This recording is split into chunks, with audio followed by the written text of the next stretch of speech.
Okay. Sorry about that. And for all you watching later on, sorry about the parts you missed. I'll maybe at the end I'll bring those, I'll repeat those. So at any rate, the Secretary General in 2018, especially 2019, held a number of talks where he lamented here the decline of multilateralism, the increase in the number of countries and people that were turning their backs on the very idea of international cooperation and multilateralism. And so his idea was to call for town halls to take place all over the world for people to talk about what's missing, what needs to be done, how can we do it, with regards, for example, to the SDGs. And so that was his plan. We were a little worried here. I was the vice chair at the time of the NGO Committee for Education, Learning, and Literacy at the United Nations. And as I was listening to these speeches and watching what was being said, I became a little worried that this idea of, hey, let's just invite people to come to town halls.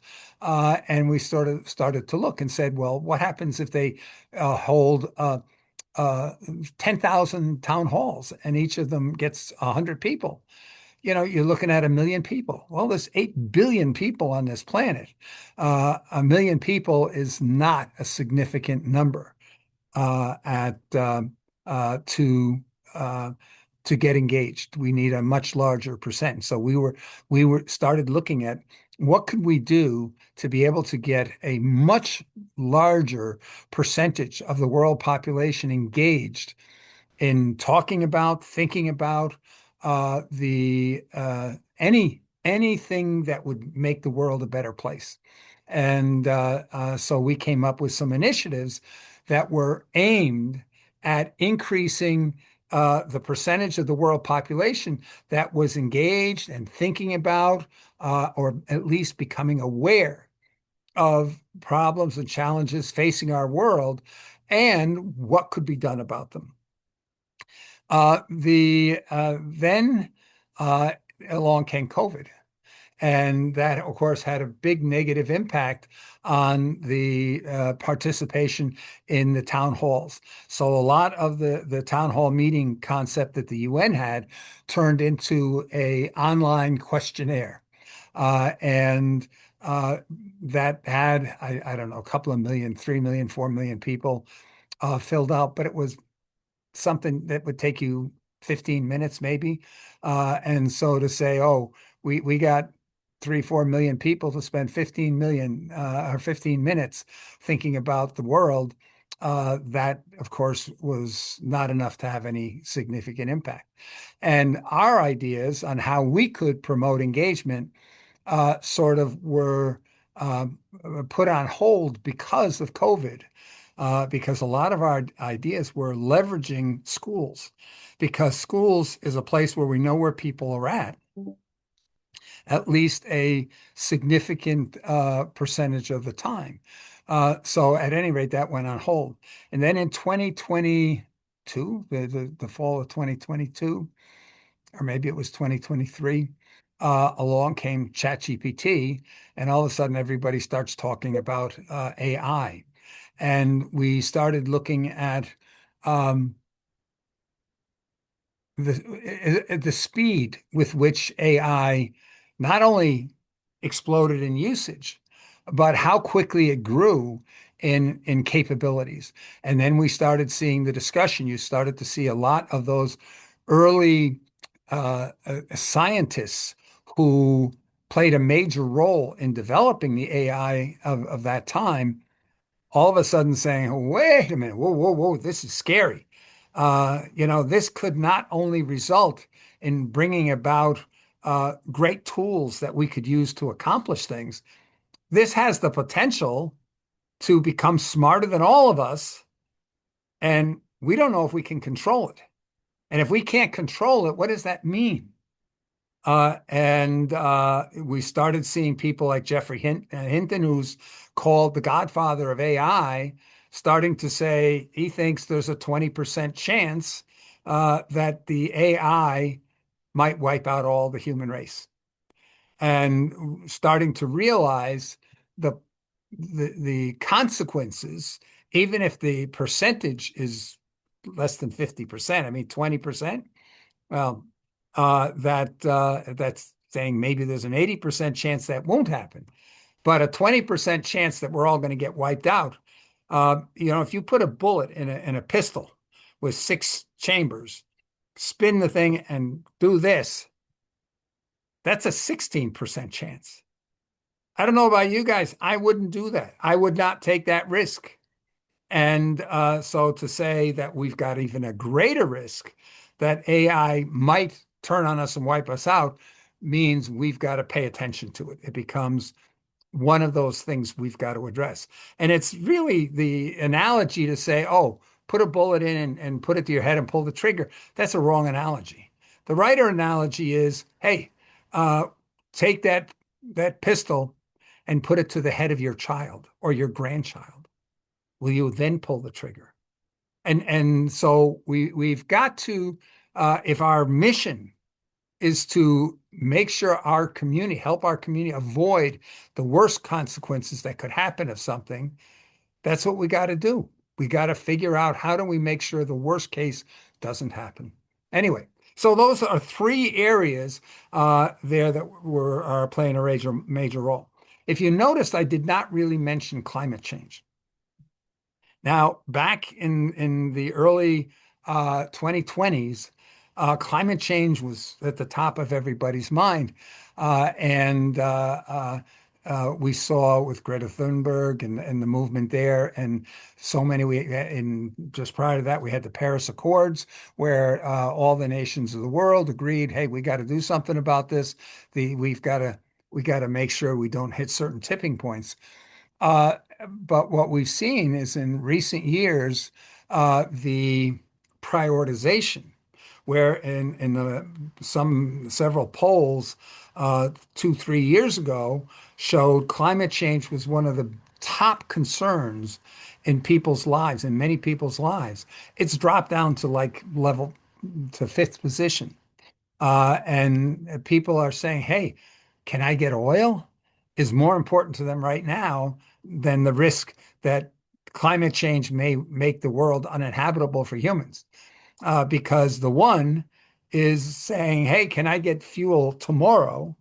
And then the other one is saying, how do I make sure this doesn't happen in 20, 30 years?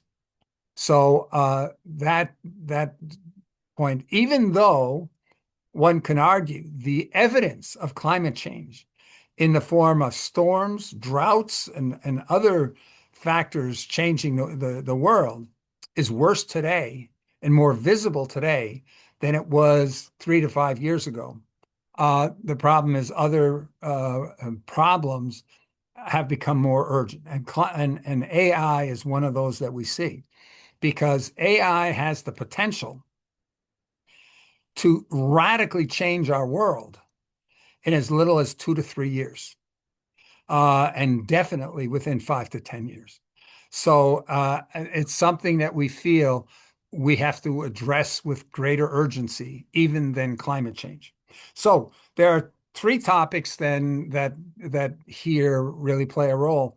And the one is how do we get engagement? How do we get a larger percentage of the world to be aware of potential problems, concerned about them, concerned enough to be willing to do something about them? Even if that doing something about them is to come together in meetings and discuss what can we do about it? How can we do something about it? But we have engagement. If the majority of the people uh, do nothing or say, "Hey, you know what? I went and marched in a protest march yesterday for 3 hours." That's not engagement. Engagement is where somebody does something for an extended period and we've got a measurable result. And so the question is, how do we get people to that point where they would be willing to put time in to achieve a measurable result in the right direction? I see we've lost again, and one of the things that he pointed out in our some of our meetings is the idea of a tipping point. Now, we've heard tipping point from people like Greta Thunberg, who said on climate change that the world is approaching a tipping point where we can't stop global warming. And I saw that just about a month, I think it was a month ago, or I don't know, maybe they were talking about 2025. I'm not sure, but I saw on a German news report that in Norway, at some village that's right on the Arctic Circle, that there were 30 days over 30 degrees Celsius. That is unheard of. Never before. I don't know if that area 10 years ago ever had a single day get to 30 degrees Celsius. And now they've had 30 days. Now, what they pointed out was that the North Pole is heating up 6 times faster than the temperate zones that we see of most of Europe and the Mediterranean countries and so forth are. And this is the danger because few of us live on the North Pole, so we don't see that. The same could be said for the high mountains, that the speed with which the glaciers are melting, it's much hotter at the higher elevations where we basically have a reservoir for our fresh water. Most of the fresh water that flows into rivers around the world comes actually from glaciers. It rains certain times of the year. The water freezes into ice up there. And so, in the warmer times of the year, that ice melts and provides the water that goes into the rivers that we drink. At any rate, the this idea of how do we create the engagement? Now, because we've only got a certain amount of time, some people have to leave more shortly. Um, I wanted to describe real projects, not, okay, we've done the theory this time, also compared, just like we've done in previous meetings, but I wanted to talk about an example because the problem in the world is not so much shortage of solution ideas, but an inability of us humans to successfully implement these ideas, whether it's the will, the people having saying, "Oh yeah, that idea is good for you, but it's bad for me, so I'm against it." So whatever the reason is, we're not achieving the goals. The United Nations for the last several years in the high-level political forums that take place in July has reported that there are more of the 169 targets related to the Sustainable Development Goals. More of those targets have gone backwards or made zero progress since 2015 than have any chance of being achieved by 2030. And only about 18%, I think, of those targets have any chance of being achieved. And those are almost all the least important targets. Almost every one of the important targets has made no progress or minimal progress or is going backwards. So the need to really start addressing these is high. So anyway, so much for theory. So I think um, I would go and say, okay, let's talk about engagement first because we've elevated that to our the area of focus that we believe would be most beneficial to the world if we could get the bulk of the world population to be actively engaged in effective um, uh, action to address the major world problems. But because we have more or longer experience on education, I want to take an example of education because I think it shows a more rounded um, how we approach problems. And on this one here, I want to talk about the closing of the education gap. How do we close that huge education gap that we see in developed countries like the United States and Europe? Now, in 2024, the United States had nationwide testing to bring out what they call the nation's report card, the NAEP tests. that are given at fourth and eighth grade. For the first time ever, more than 40% of students failed to achieve even basic proficiency in reading. Now, what does that mean? Well, proficient means more or less you're at grade level. You're able to read. Basic means, yeah, you can more or less understand a fair amount of what's being read, what you're reading or hearing, but not 100%. Below basic means you're functionally illiterate. And for the first time, 40%. We passed 40%. Four out of every 10 American children aged 10 are basically functionally illiterate. They cannot understand even a standard complex or standard sentence, let alone paragraphs. And this speaks volumes for where are we headed? What's going to happen as these children get older? Because one of the things that we've seen, looking back to in more than 10 years at the earlier test results, one thing that's been very consistent, and that is the eighth grade test scores are worse than the fourth grade test scores. What we see is if you're in the top percent above proficient, you're the percentage of those children that actually get more proficient has gone up. But the percentage of children who are below proficient has gone down. And because that's a much bigger share of the population, overall, are we going down? So for the average American student, they get worse between age or grade 4 and grade 8. So the sense is we've got to close that education gap because the whole society suffers. If we end up with half of our society not having the education to do any meaningful contribution to our society, and actually the reverse of engaging in behaviors that are costing our society, that are negative to our society, that's really bad for us. And that number has gotten much, much worse since the beginning of this century. If we go back into the 1990s, the percentage of students that could not read was very small in comparison. Okay, so we one of the first things we did is look at a project and say, okay, how can we close that education gap? How can we take those children who are going to schools, primary schools, where fewer than 10%, or at least fewer than, let's say, 10, 20% of the students are at grade level, are considered proficient? And how do we get them in a very short time to be performing at the same level as those top schools?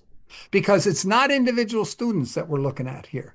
When we look, it's either entire school, either your school has the great majority of students at grade level, or your school has the great majority of students failing.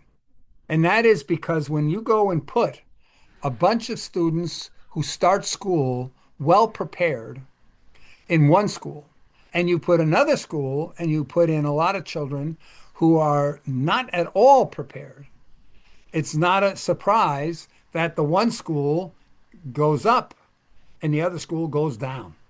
And so we've got to figure out a way. How do we take those entire schools that are going down and make a difference? So we did a lot of studies. Why? What's causing it? And we came to some conclusions. We found some examples of schools that have reversed that trend.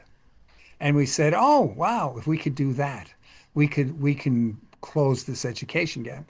And the number one thing we found was schools. If your school is based on promotion and what you teach being age based, and another school where what you teach and the progress you made is based on performance, based on mastery. Well, obviously, if it's based on performance and not time and seat, then you're going to have much higher performing students. So there are really good examples of this. And one of the most recent ones was a video I saw, I think it came out last week, from the founder of this thing called Alpha School. Alpha School started maybe it's 10 years ago now, something like that. And they have reduced the school day down to just 2 hours, 2 hours of academics a day. And in every single subject, on every single grade level, they are now, and the test results in the top 1% of all schools in the United States. So you've got here a school. How can a school jump into the top 1% in almost every subject for every grade level, and they only have 2 hours of school a day? So here's an example we can find. And the founder basically said the main thing is to switch away from time and age-based education and switch to mastery-based education. You master every prerequisite before you can go on to the next, because it's unfair to any student to ask a student to achieve something they haven't mastered the prerequisites for. But we're not doing that. Why is it here that we see some tiny, tiny fraction of 1% of schools that even attempt to do this? We look and say at schools that for decades have continually been in the bottom 10% of schools. What's your plan? What's your plan to join the successful schools in your state? We can't find any plans. Nobody seems to be trying. It seems nobody believes it's possible. And we have cases like in New Jersey, the New Jersey Supreme Court even mandated that, I think in 19 of the worst performing school districts, that required them to offer 1 to 2 years of preschool to try to close the preparation gap, so that we don't have right now, we see, and there's many studies that support this, that when students enter kindergarten, usually around age 5, we have between a 2 and 4 year gap in preparedness to be successful in school. And that sets the stage for everything, because from that point on, the state mandates, okay, in first grade, you're supposed to learn this. Well, if a student starts off with 4 years a head start on learning that, the odds are they're going to be successful. But if you're starting off 4 years behind, maybe you're starting off your kindergarten where at an age 2. You're at the level of the average second 2-year-old. How are you going to do 5-year-old work? And so we we have this one project called Close the Education Gap. And there's a second part that we've learned more about in recent years called Close the Preparation Gap. How do we make sure that every child entering kindergarten has the same degree of early childhood preparation? Now, typically the schools say, hey, that's not my deal. That's the parents' responsibility. The state says that's not my deal. That's the parents' responsibility. And then all the scientists and the social scientists say, hey, it's a question of poverty.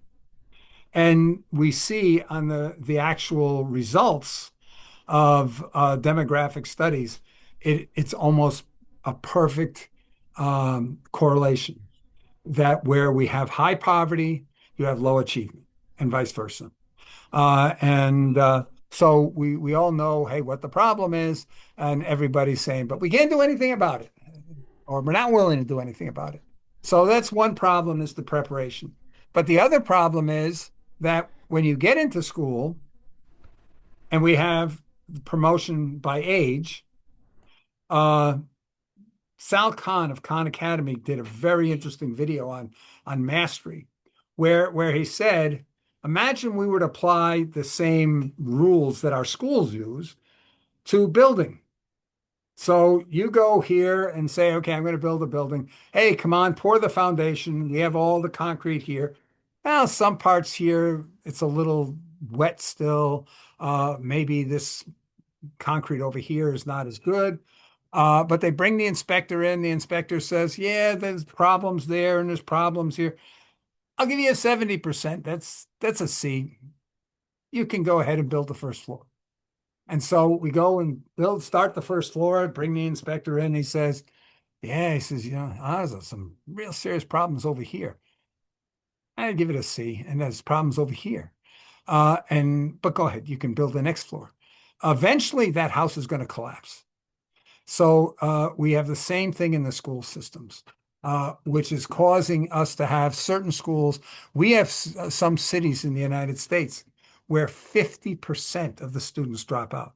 Now, I know some of you from developing countries are saying, wow, we'd be happy with 50, only 50% dropout. Uh, Mohammed, I take it.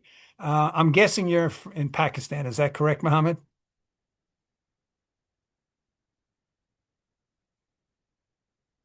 Mohammed, you're muted. Oh, sorry about that. Mohammed, are you in Pakistan?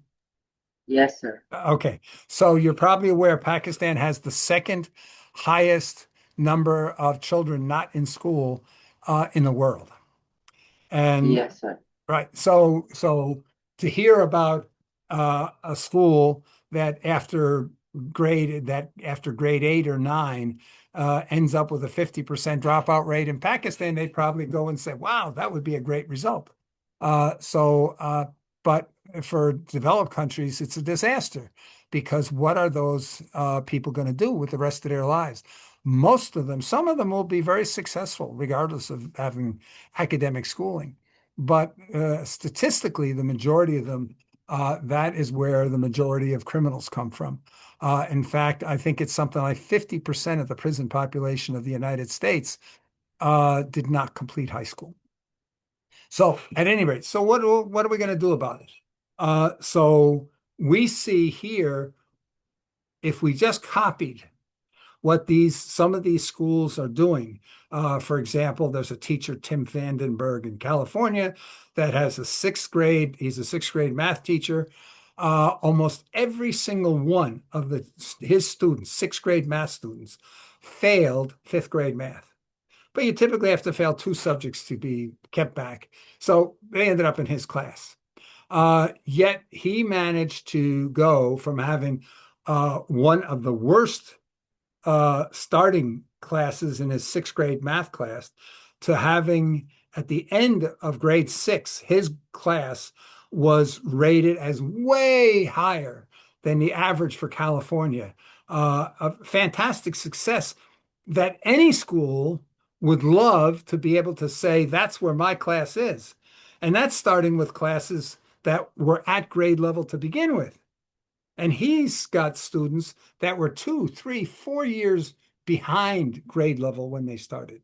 So this is an example of saying, hey, all we have to do is copy what he did. What did he do? He sent all his kids back to kindergarten. He used Khan Academy. He says, you go back to kindergarten and you work your way through the 600 learning units and you achieve mastery or demonstrate mastery in every one.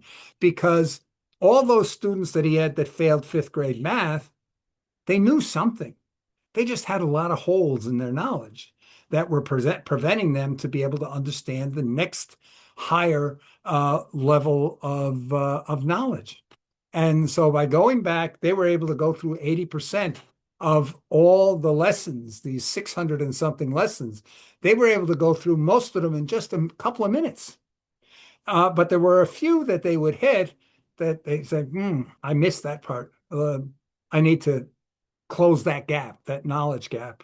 And they did. And those might take a half an hour. Some of them might take the entire school class hour to close that gap. But they were now building on a solid situation.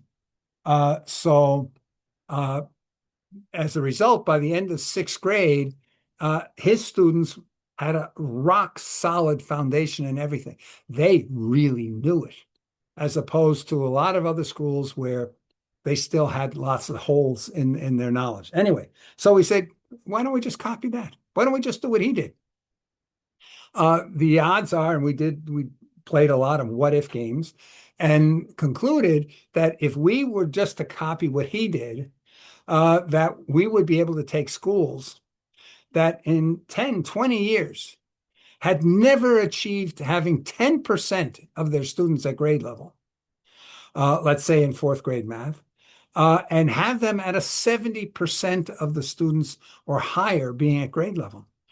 Now, in a state where we don't even have 50% across the whole state of students at grade level, that's crazy, right? To be able to take schools that nobody believed could be successful and have them be that successful after just a year, that would be crazy.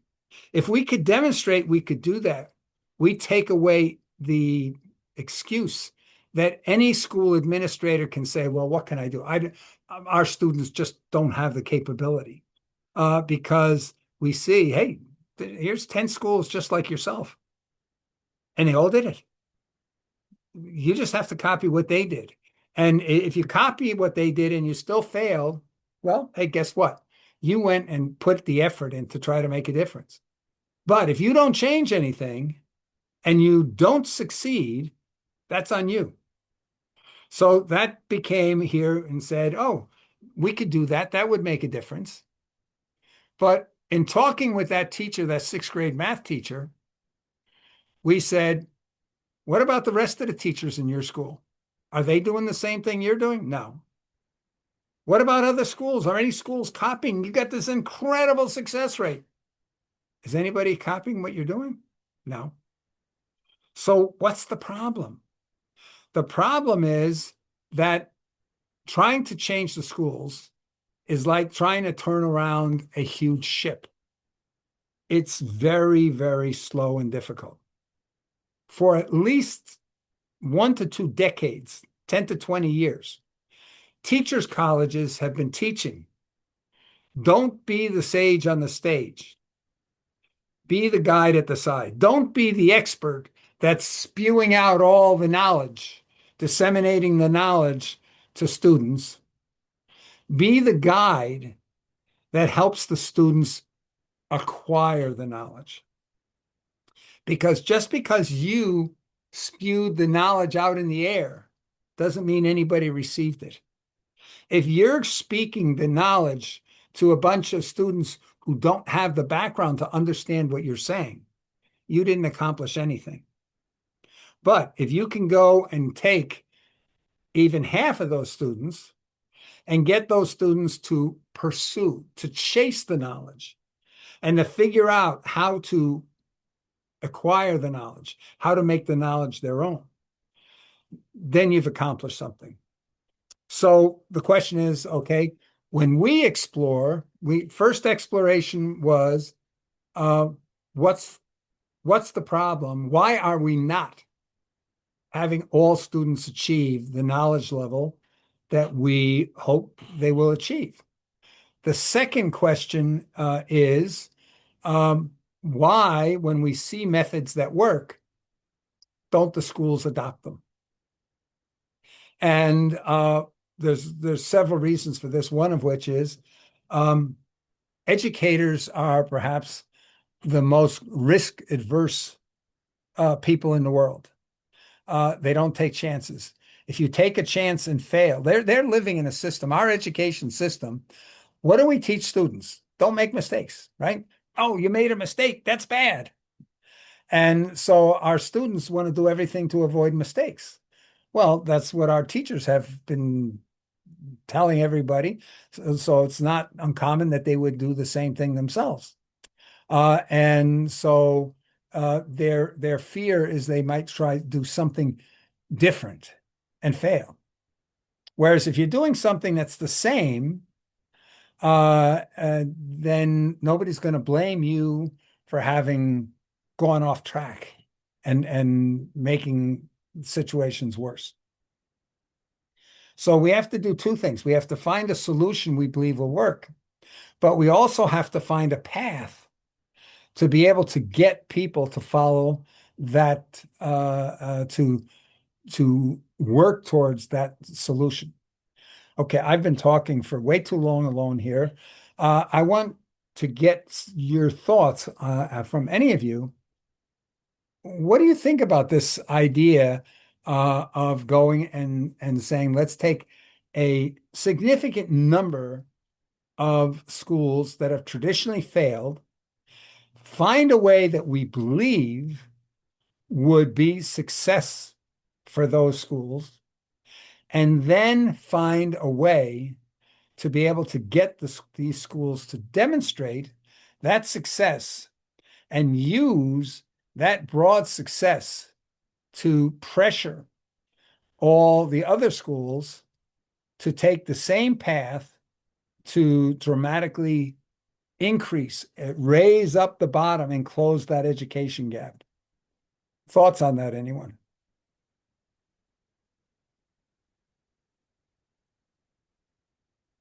Please, someone.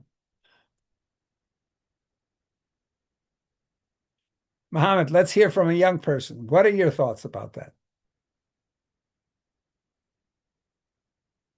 You're muted. Yeah. Yes. So, my thoughts about it that first of all, in Pakistan, I am saying that there the education is very in the America and other countries, the degree is we achieve anything, but in Pakistan the degree is very poor that the worldwide system tell us in Pakistan that the Pakistani degree is not uh, good. They want to learn skills. So in Pakistan, the school we are going is very poor, not very old education. They are not our government is not changing the old education. So this is my Mhm. So basically in Pakistan, if we were to hold a meeting there and say, how do we improve education in Pakistan, everybody would be talking about how we improve the teaching. Is that correct? yes. So, The education is very old that we want to change it. We the people are also poor. They don't have money to go America and other countries to achieve that one degree. So this is also a problem. mhm. Um, yeah, when you're speaking about the higher levels, like university levels, that the um, the question is, it's interesting. The United States has the reputation of having some of the best universities in the world. But it's very interesting to see when we look at the most successful students in those universities in the United States, most of them are coming from other countries. And most of our professors, when we look at the professors, or even if we look at the number of patents in the United States, and we see that a very high percentage of these are coming from overseas, because a lot of the foundational education systems in other countries do better with a higher percentage of their students than we do in the United States. As I say, if we have 40% of our fourth graders are essentially um, literally illiterate, functionally illiterate, their chances of being successful in their further education is almost zero. Now, it's interesting. This is not, a lot of people have felt, oh, this is just an American education problem. And to a degree, I thought that was the same thing. My children got their early education in Europe, in Germany. And I know my son, we were in a school district that was rated to be one of the best school districts in the United States. It was the faculty town for the faculty of a major university. So that these were children from a major university. And my son, who was 12 years old when he came to the States, he came back after one day and said, it's interesting. I'm doing the same math I had 3 years ago in Germany. And so, we see that's a little bit of the problem was with the curriculum. Uh, at any rate, though, so the question is, though, can we solve, is the education system the problem of teaching, or is the education system the problem of learning? And what we see here is that when we look and see in the United States, and we see those schools that do not achieve 10% of students at grade level, that almost all of them are in poor neighborhoods.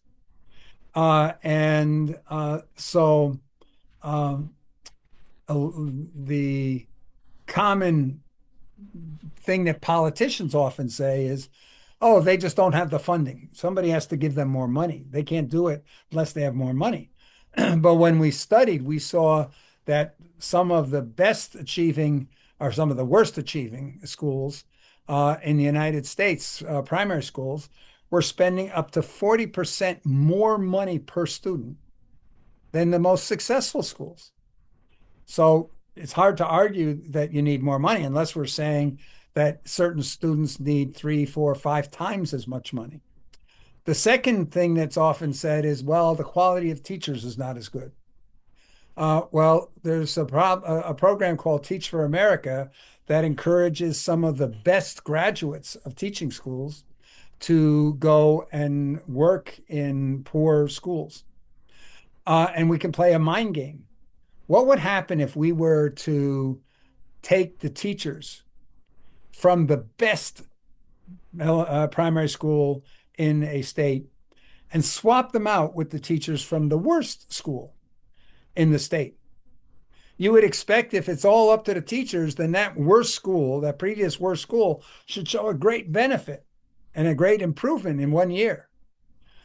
Yet, what most people responded is most of those teachers would quit because they say, hey, you're asking me to teach sixth grade math to students that are only at a second grade level.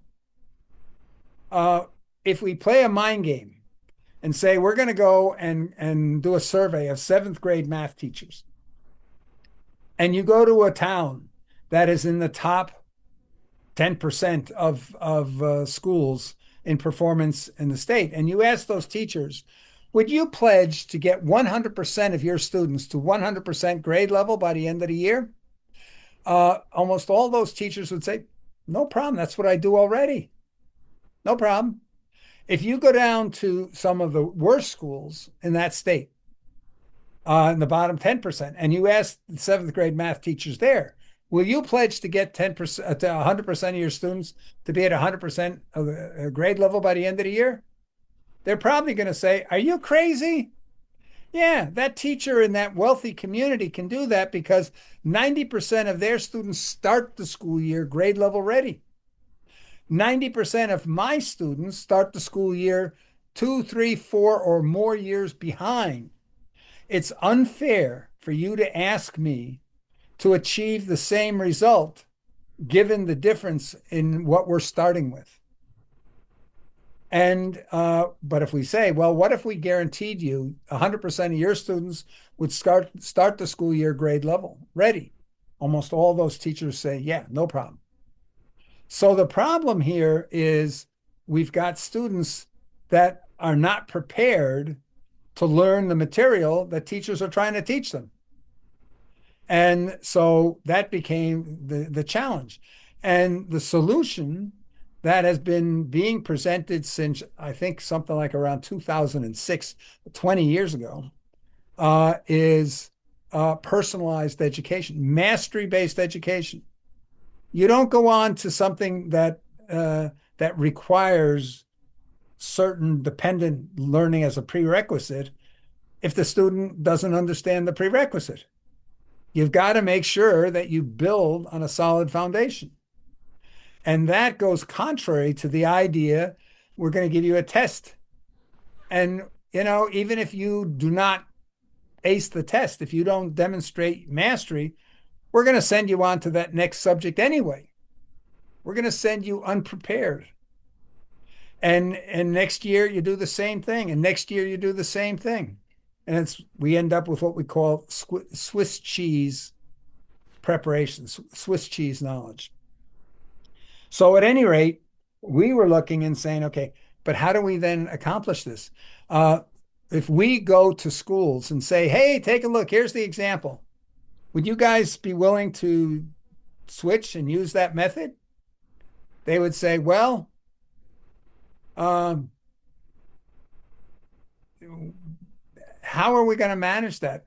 If all students are learning at their own pace in a mastery based system, in a short time, we're going to have every student, they're going to be doing something different in the classroom. How do we manage that? We can't manage that. And you've got the school administrators that are just looking at all the potential problems that could go wrong. Well, our teachers aren't prepared for that, and the students are too lazy; they're not going to do it, and all the things that could happen negatively. So we said, how can we offset that? We have to find a way to be able to get 10 schools. There's 136 primary schools in New Jersey that are in that bottom 10%.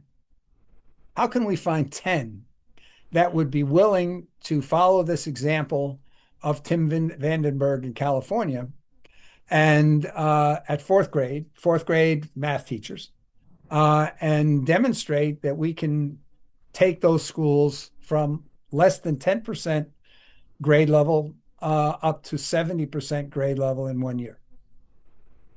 And the all of the estimates that we came up with said, no way, no school's going to do that. And if we take a look at the history across the country of places that have tried to do that, we see that there are many reasons many people block that. Um, just last year, there's this Alpha school that originated in Texas. That's that school that jumped to having all of their students being in the top, their school, pardon me, being in the top 1% of test results across all grades and all subjects. And a charter school or a private school put in for a charter, a permission to open such a school in, I think it was Pennsylvania. And they turned them down. They said, no, no, that doesn't fit our model. It's almost like saying success doesn't fit our model. We don't care if you're going to be successful, but you're different, and we don't think different is good. So there are many reasons. The teachers' unions are afraid that this could weaken the position of their teachers. It could have a long-term effect on teacher salaries, any change. So they're saying our top priority is to get the maximum income for our members and to avoid anything that could result in restructuring in education. The state's commissioners try to avoid any kind of conflicts, so they don't want to get into that debate. So there's a whole lot of reasons. So the question is, how do we start off? How do we get 10% of schools or 10 schools so that we can demonstrate this, that we can do this? Then how do we make sure those 10 schools really do what's called for an entire year so that we have a chance of achieving that result at the end of the year? And so that became the challenge. So we started looking and saying, okay, who are the people that would block it? So we say state commissioner. Well, if we go for education, so the idea is how do we get the state commissioner on board?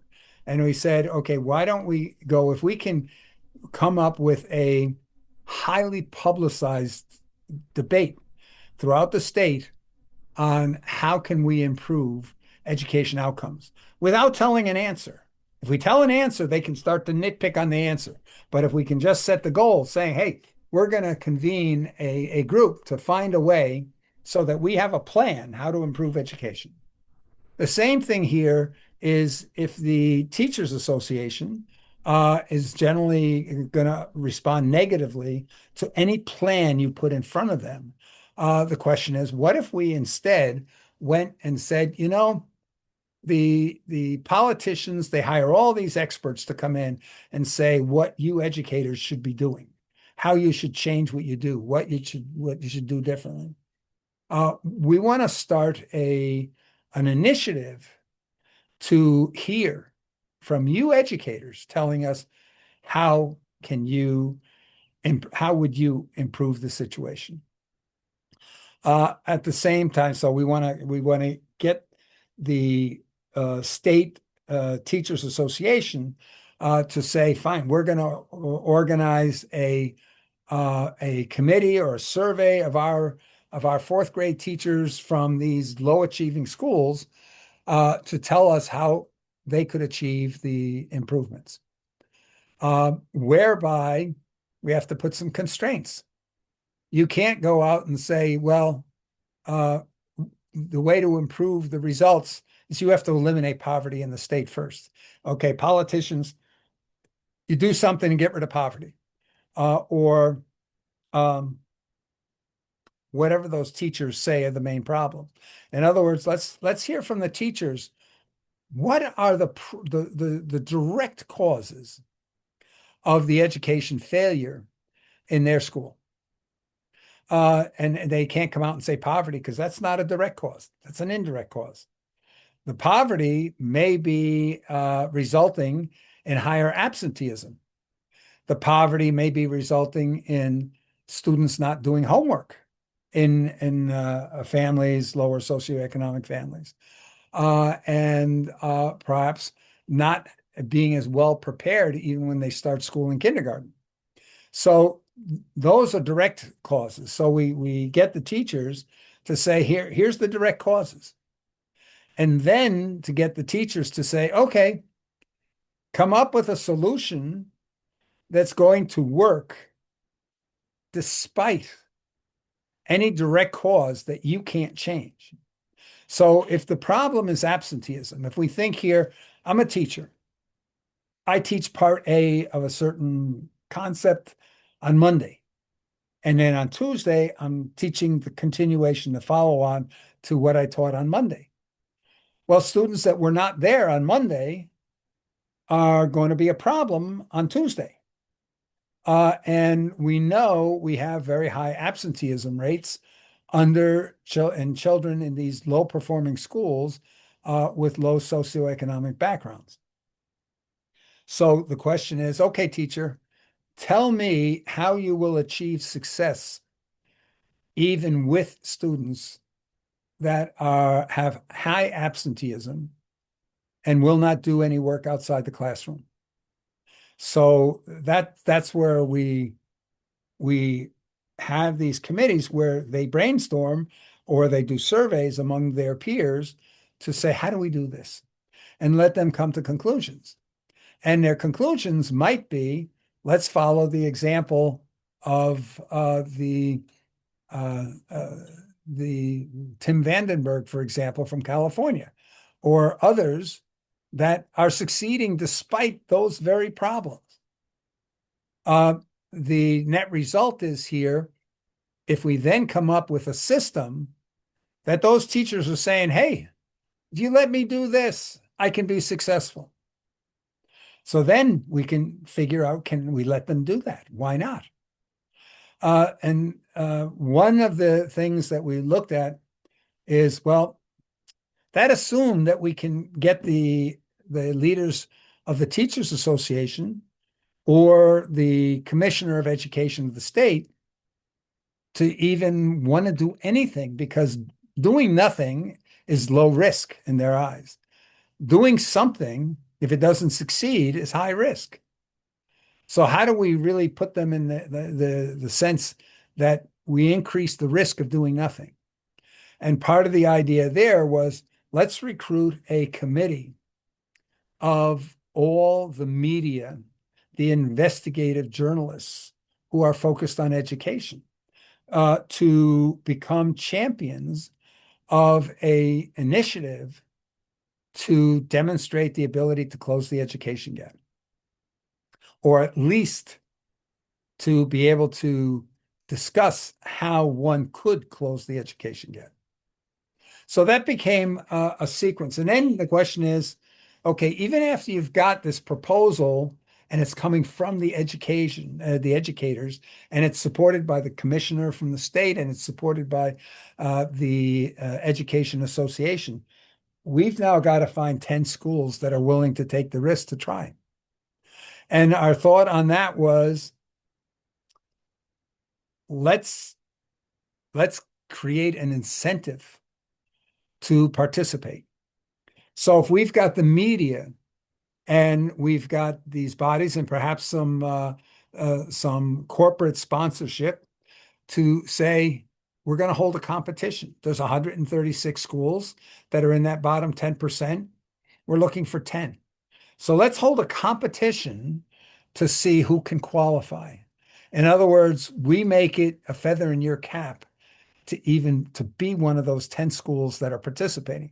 So we're looking to replace the risk of participation with some glory of being picked to be one of the participants.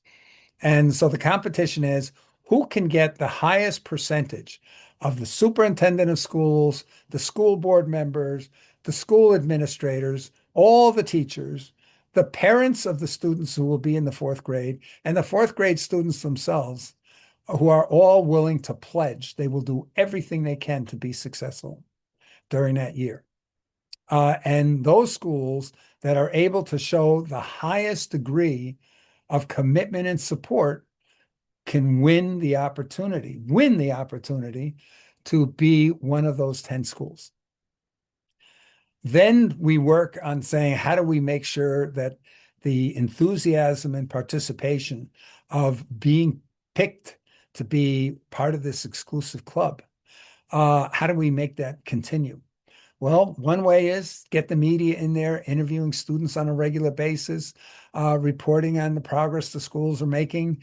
That's the Hawthorne effect, right? You get wherever the attention's being paid, people tend to try harder. So if you're being interviewed, what are you doing and what's going on? Maybe we organize sports heroes to come into the school and go, rah, rah, hey, you guys are doing great. You can do more. Motivational effort. We work on every single angle to keep these students actively engaged and working to show the world what they can do. And if we know if we're looking at fourth grade math, that's about 450 learning points between kindergarten and the end of fourth grade that you have to master to have fully mastered 100% of all of fourth grade, K through fourth grade math. And we know if you, the theory is if you've mastered every single one of the learning steps along the way, you've mastered the grade level. Second thing here is we know that on average, almost every single student can complete all 450 of those learning units in 1 year. They can complete the point to show mastery. And we have to look and say a student only achieved 80% of that. Well, that means they got 80% that's rock solid. If they then continue over the summer into the next year, they're gonna close that gap and they're gonna achieve that 100% grade level of wherever they're at. So the only question is, can we get them to put the 1 hour a day effort in for the whole school year? That's our challenge. And that's where it comes to having the pep rallies, having the media coverage, doing all these things that encourage students to really continue. Maybe there's somebody holding up other incentives to the school. They're going to throw a huge party, especially for the school of those 10 schools, the school that shows the greatest improvement from 1 year to the next. So you create an incentive for the students that are most highly motivated and care the most for them to pressure their fellow students to work harder, to do more. So pulling out all the stops on that. So that became then the approach. We've got to go and get the education officials to sanction the idea that the teachers, we're going to listen to the teachers. We're going to listen to them telling us what are the direct causes of their failure to currently achieve the needed results. Then we're going to listen to them when they tell us that, hey, this is what we can do that will achieve the results we need, despite our inability to change some of those direct causes, things like absenteeism, and still achieve the result. So that's our little story, taking one example with closing the education gap in a developed country, to be able to get those 10% or 10 schools, not 10%, 10 schools that in decades never achieved 10% of students at grade level, and have them be way, way above the state average in percentage of students at grade level in just 1 year. Does that sound like a plausible approach? I really want to hear from you guys the idea of how we can get schools to participate, and how we would what the process would be in the schools once they're participating to be able to achieve the result, and how we could do things during the year to make sure that the amount of effort being put in by the students would be adequate. Please, Ajit, you want to comment on that, please? Hi, Bill. Hi. Hi. Um, it's very interesting, you know. Here we have different factors. I mean, we have for the school or the university, we have the educator and teachers. I mean, also at different levels, and the school at different levels. And the main, I think, uh, here factor is the student themselves, because whatever you give, you know, I mean, from the educator or teacher, you know, I mean, they have whatever they have, and they are ready, and they have the ability and the experience to give. But if the student does, I mean, they don't have the ability to absorb, I mean, or to get what they have to learn, you know, this is very bad. So the same thing with the school or the university. So at the same time, we have to, I mean, to look at, I mean, to take like a few or some educator or a teacher from different university, school, and different levels, you know, discuss with them, see what is their level, what their background, what their experience, you know, in order to get the result, or to achieve our goal or what we want. Second thing, you know, I mean, of course, as you said, you know, there are some very good universities or schools in the States, you know. Same thing in the other countries, you know. My son studied in Canada, in Montreal, in McGill University. And of course, McGill, one of the top universities. And you can see the difference when they come back and they work with us, and their ability, and I mean their experience. Either if we are old age, or the old the system, all, but you can feel the difference, you know. So all these factors, you know, if you gather together, you have to build on this one. What is the step to be taken in order to develop what we were asking about it? I think this is very important. So we have to see the educators, or the teacher, the university, or the school, and the student from where they come. Mhm. It's interesting here because you're mentioning the teachers. Um, One of the things that we're seeing uh, everywhere, pretty much everywhere where we're seeing success, it's achieved by getting rid of the human teachers. Okay. So, Yeah. in other words, the quality of instruction, and this goes back to something the teachers themselves have been adopting for some time. Um, about 15, 20 years ago, the United States, a debate started, or a discussion started in the teachers' colleges, the universities that prepare future teachers. And the idea was the idea of the flipped classroom. The traditional classroom approach is the teacher gives a lecture. And let's stick with math. The teacher gives a lecture, and then they go on the blackboard and they demonstrate. how you do a certain kind of problem. And then they'll usually bring a few students up to the board and say, here, here's the problem. Show us how you would solve it, hopefully using the method that the teacher just demonstrated. And then the students are said, now you go home and you do these bunch of exercises for practice to reinforce your knowledge. Some of the students go home and they realize they didn't get it in the classroom and they're stuck. But it's 8 o'clock at night. Who do they turn to? How are they going to, what can they do? They can't do the exercises. What can they do? They come to class the next day. They're still struggling with yesterday's material, and the teacher's trying to go on to today's new material. And we have a problem. So the idea of the flipped classroom came up. The idea was, hey, teacher, go here and record your lecture.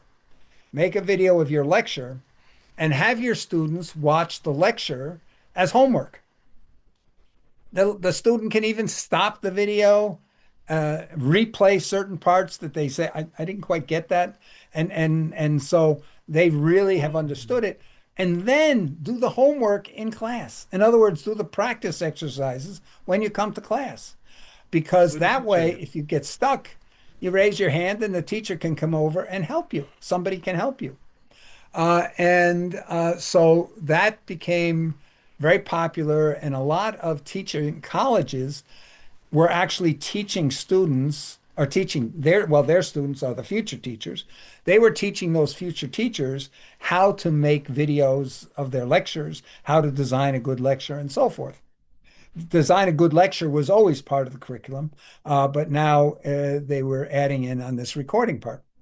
And so that really became part of the model.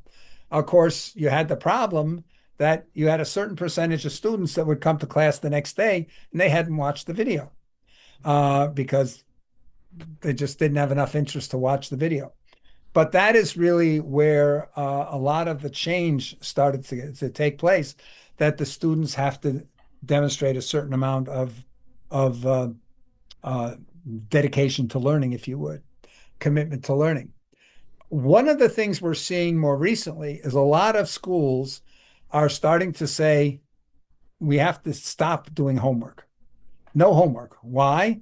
Because if I have a class and I assign this class to do the same homework, and I have some students that go home, they're very dedicated, and their parents are pushing them, do your homework, do your homework. And so they do it. But I have other students whose, as soon as they open a book, the parent says, why are you wasting your time with that? Come help me with your little brother. And so you've got some homes that are conducive to learning and some that are not.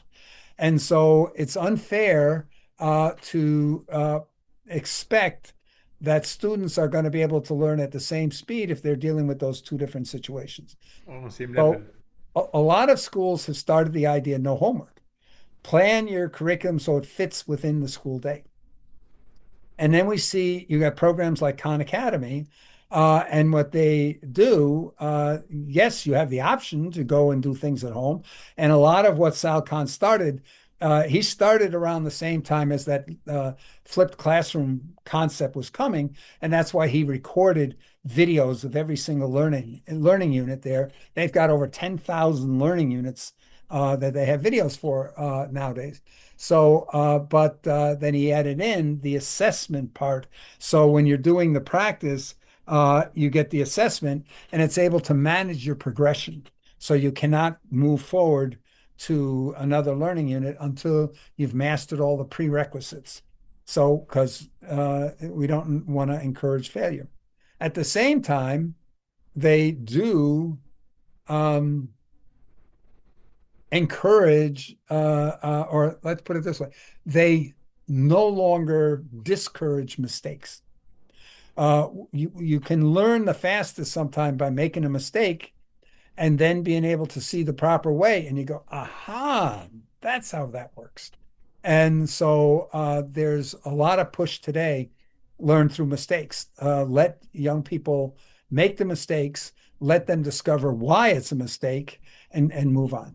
So, but the bottom line for us is If a student is going into fifth grade and they've not mastered first through fourth grade, that student has almost no chance of success later on. No. So the idea here, we actually have a website called Ready for Fifth. The idea is our Close the Gap initiative is to get every student to be at 100% grade level before they go into fifth grade. The reason for that is when we look at reading, through K through 3 in most schools, reading is about learning how to read. But from fourth grade onward, it's about reading in order to learn. To learn. And that's where if you don't have the it's not the mechanics, can you decode the words?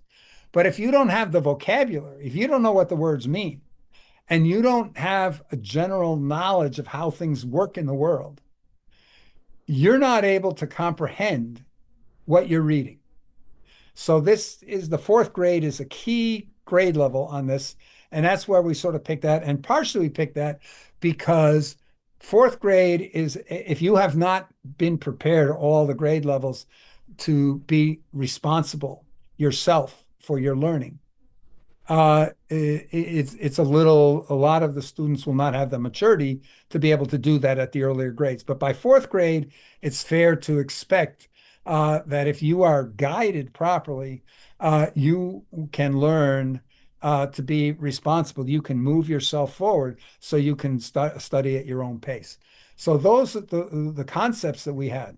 Now, um, generally speaking, most of the people that we've talked to say the solution that we're describing is of having students work at their own pace and not be able to move forward until you achieve mastery of a prerequisite. And the teacher, of course, is no longer responsible for instruction, and they're no longer responsible for assessment, but they have a very key role. And that role is to be the mentor coach. You know, if you're supporting a track and field team, and so you've got all these runners and jumpers and things like this, and you're the coach, you don't go out there and do it for them. Probably most of the coaches that I ever had when I was in school could not do a high jump on their own.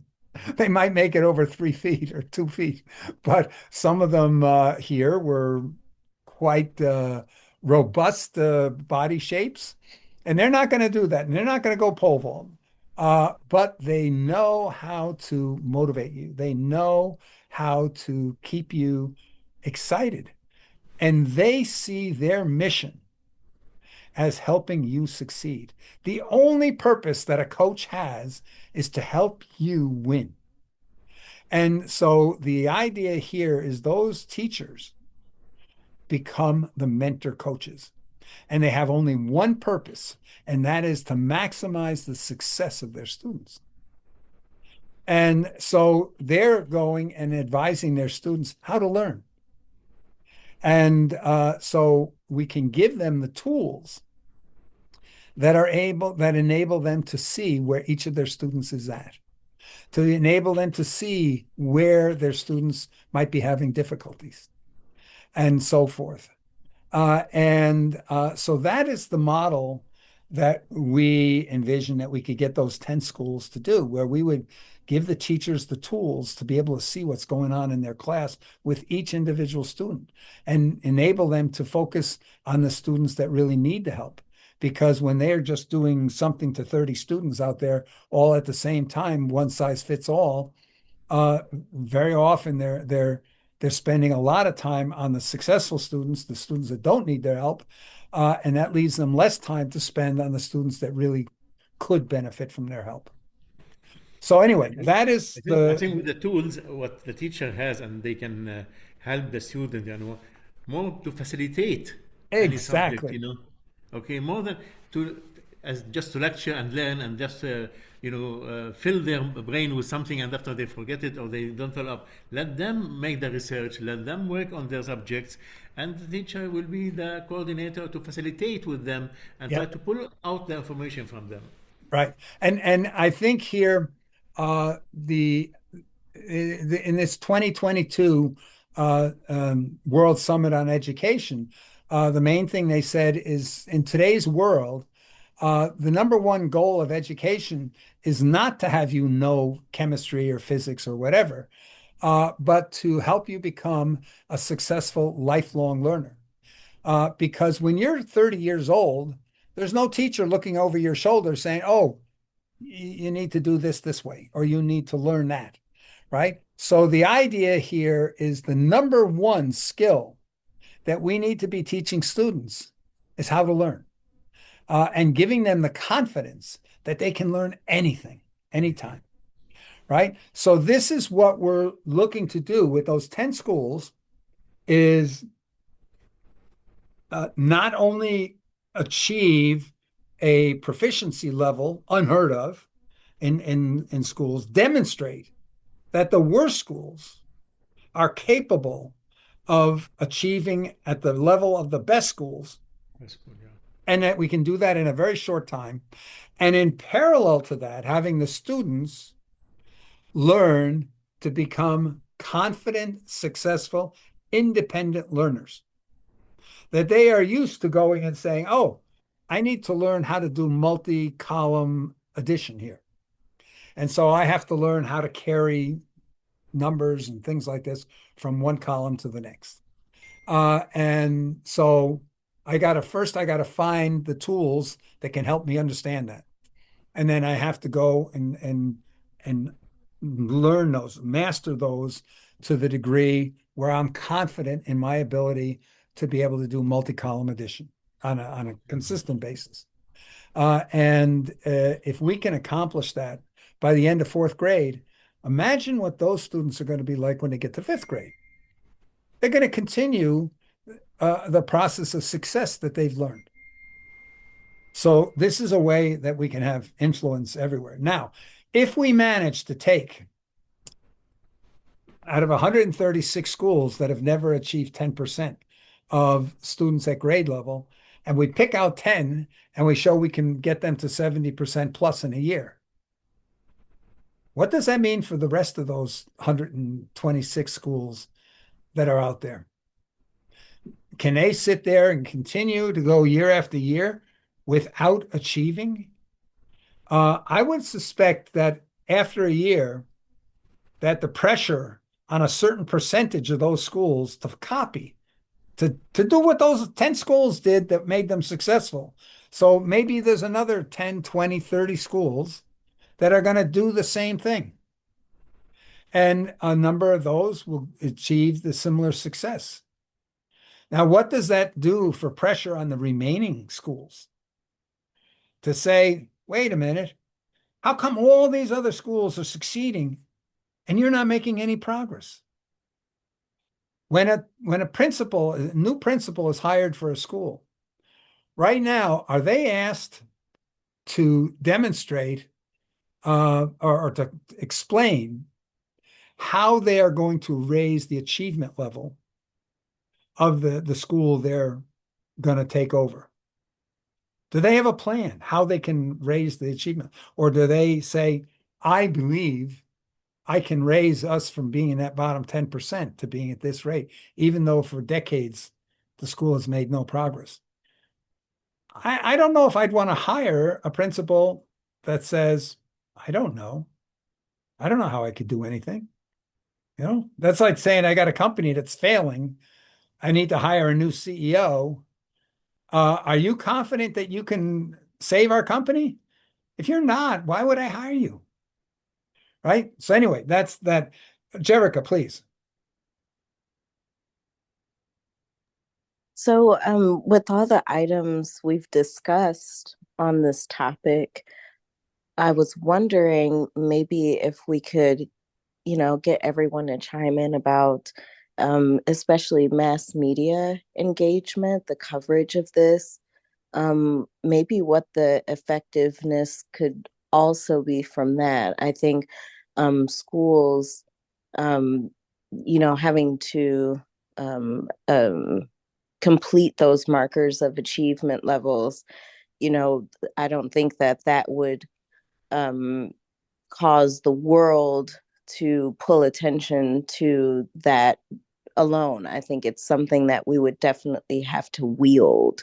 So, what would that look like, with, like you said, creating kind of a consortium of mass media and news coverage, pulling and presenting the data to the public. What would that look like?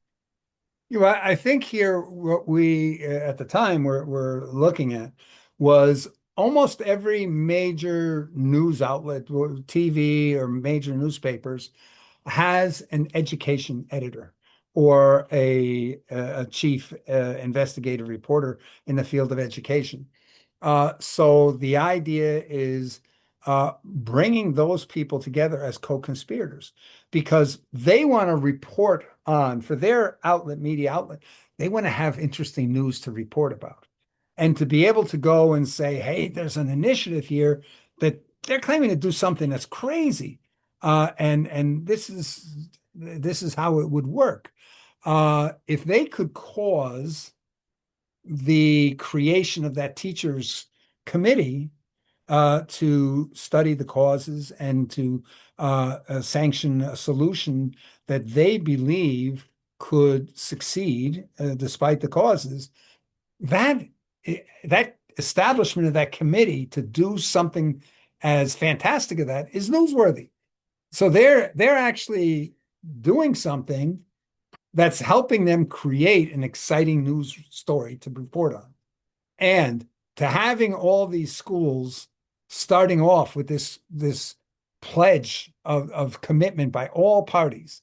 We've never had something like that. That's newsworthy. By going and having that day one of that school year where this fourth grade is pledged to take this very different approach and really creating that into a pep rally day of all the students reiterating their pledge. They're going to do this. They're going to go create great results.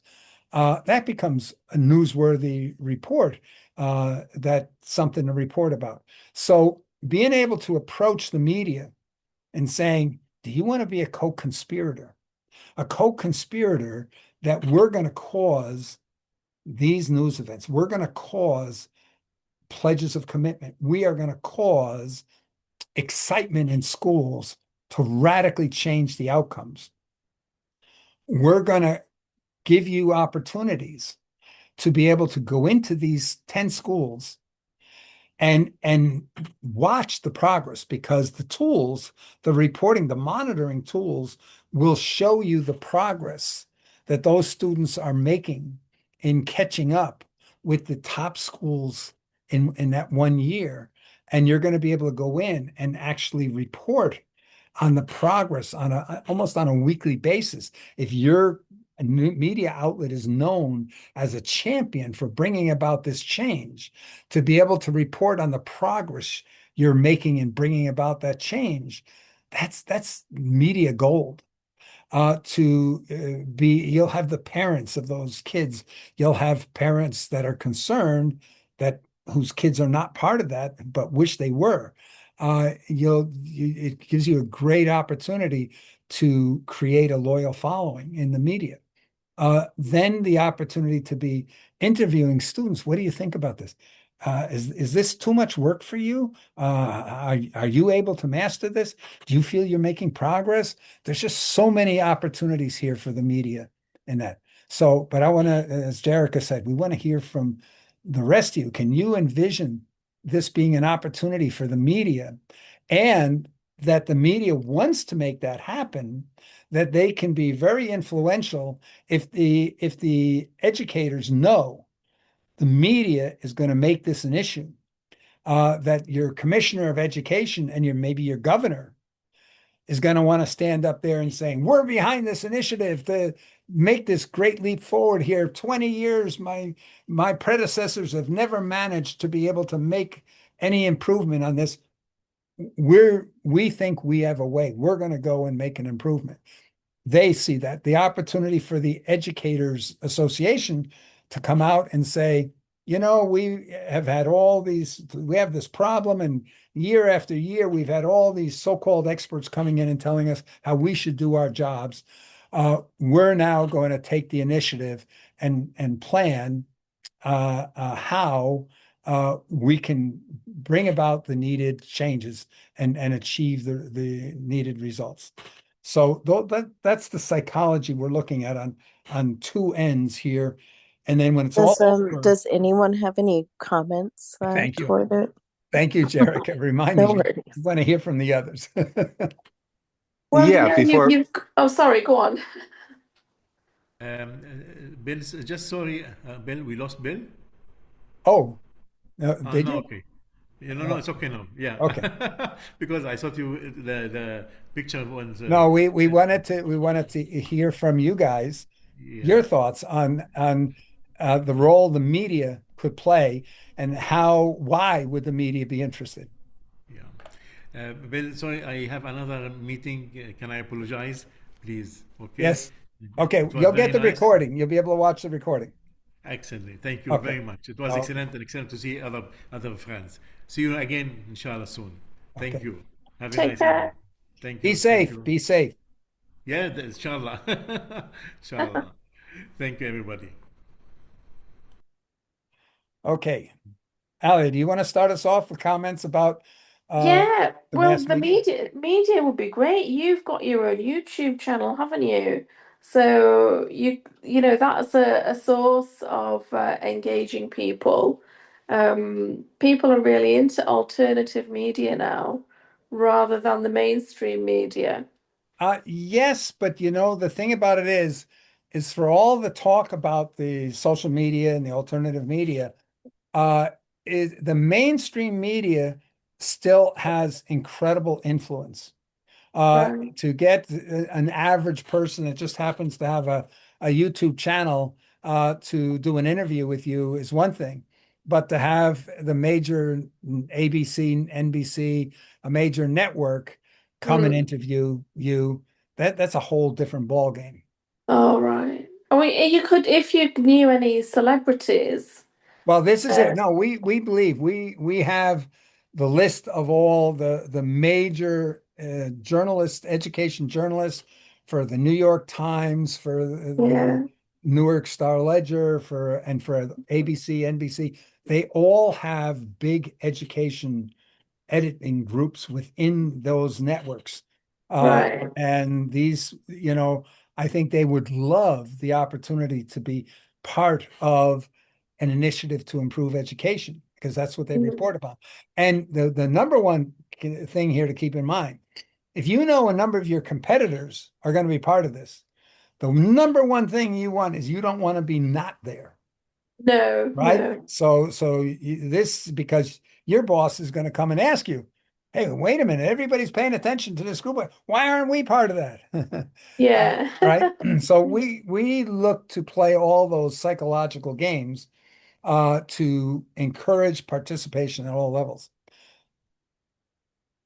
Okay, guys. So who else wants to say something about the opportunity to leverage the media because it's in their own interest to be able to do something like this? Jay, do you want to add something? Well, before I go, I'm going to add in, I think I wrote something here that I think is important for you to take a look at, Bill, because I'm falling asleep here. And we've gone through this almost every week. It's like we reiterate over and over again. And that was my challenge a few weeks ago. And that's why I stepped up and I tried to create something dynamic and engaging for the whole group to get involved in instead of just talking and you talking for 2 or 3 or 4 hours and everybody just listening. This is the challenge of education. So this is perfect. You're the great representative of the challenge of education. You're trying to educate us, but as the teacher, you're taking the stage and just communicating information over and over again. And then just like our friend just left, he said, well, just listen to the recording. Well, we could do that with the kids as well. But that's not engagement. That's just pushing information. It's like, and and again, it's been going on for months, and I love you, brother. I want to help. I've tried to help. I put a lot of time into figure out dare to be great next level, and to gamify it, and to bring in more play, and how we can be engaged, and it seems like we're always doing, it's kind of the same protocol of you delivering your information that is kind of the same, just a little bit of a twist each time, which is the challenge of education. We're just taking it out of a book and delivering the info. And, so again, going to the media and doing all that stuff that's all great, well and good. But I think if you can crack yourself here in your group, how to be engaged and have an engagement with your group, that everybody is involved, not just you talking for hours at a time, that I think that could be a solution that could be delivered on a meta sense into education, and through UN and through the Rotary and through these meta systems that can deliver it. You have to figure out the how to engage people. And first off is us. Yeah, no, I We're agree. And what you're saying is an indication that I have really failed today, because the idea today, we've discussed a lot of things that I don't think we've discussed. The goals are the same. The goal is to get the students to use traditional education, not the method of delivery, but the idea of how to learn. In other words, I am one that is very much against the gamification of education, because I believe we need intentional. We need a way so that people can conclude, I need to know this. How do I go about doing it, rather than tricking people into having knowledge? And so the thing that Well, we right there, the premise, you're off on the premise of what you have to do a little bit more study on what gamification is, right, because there's different ways of gamify. Facebook is gamification, your credit cards are gamification. That's not what we're talking about. We're right. talking about the play of life, of people being engaged. It's Shakespearean level engagement, of people being emotionally engaged and having fun. And if you don't add the fun for the kids, you're done. No Yeah. fun, you're done. Well, the thing here is that we're looking at, for example, the example that we were just looking at here was setting the goal to say, our goal is to have students completely master all K through 4 math.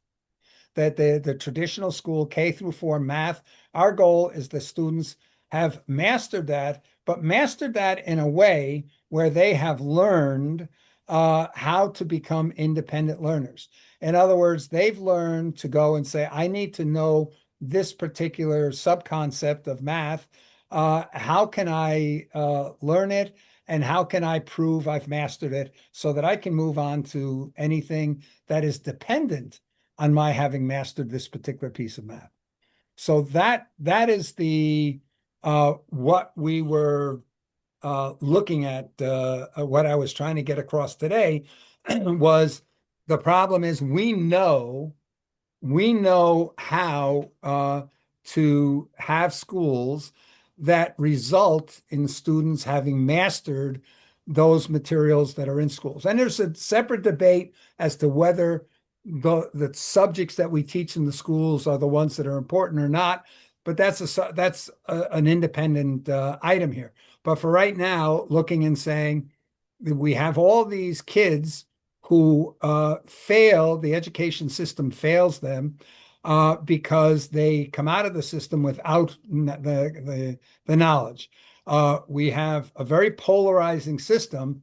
Like I say, if you've got 40% of your kids in 10th, fourth grade being functionally illiterate, unable to effectively read, um, that is a catastrophic situation, and we have to do something about that. So, as I mentioned, we're talking about education right here today, uh, as an example, because we said our number one priority is engagement, and then the number one priority from a danger perspective, we believe, is AI. And then, but education is the one that we had spent the most time on prior to COVID that we want to get back to. So that is what I was trying to show here, that how do we cause the education system, not the students, not individual students, not individual people, but the system, the education system, how do we cause it to achieve closing that education gap? That is really what we were looking at Yeah, here. we this has been a conversation since I started. That's why I jumped into conversation months ago.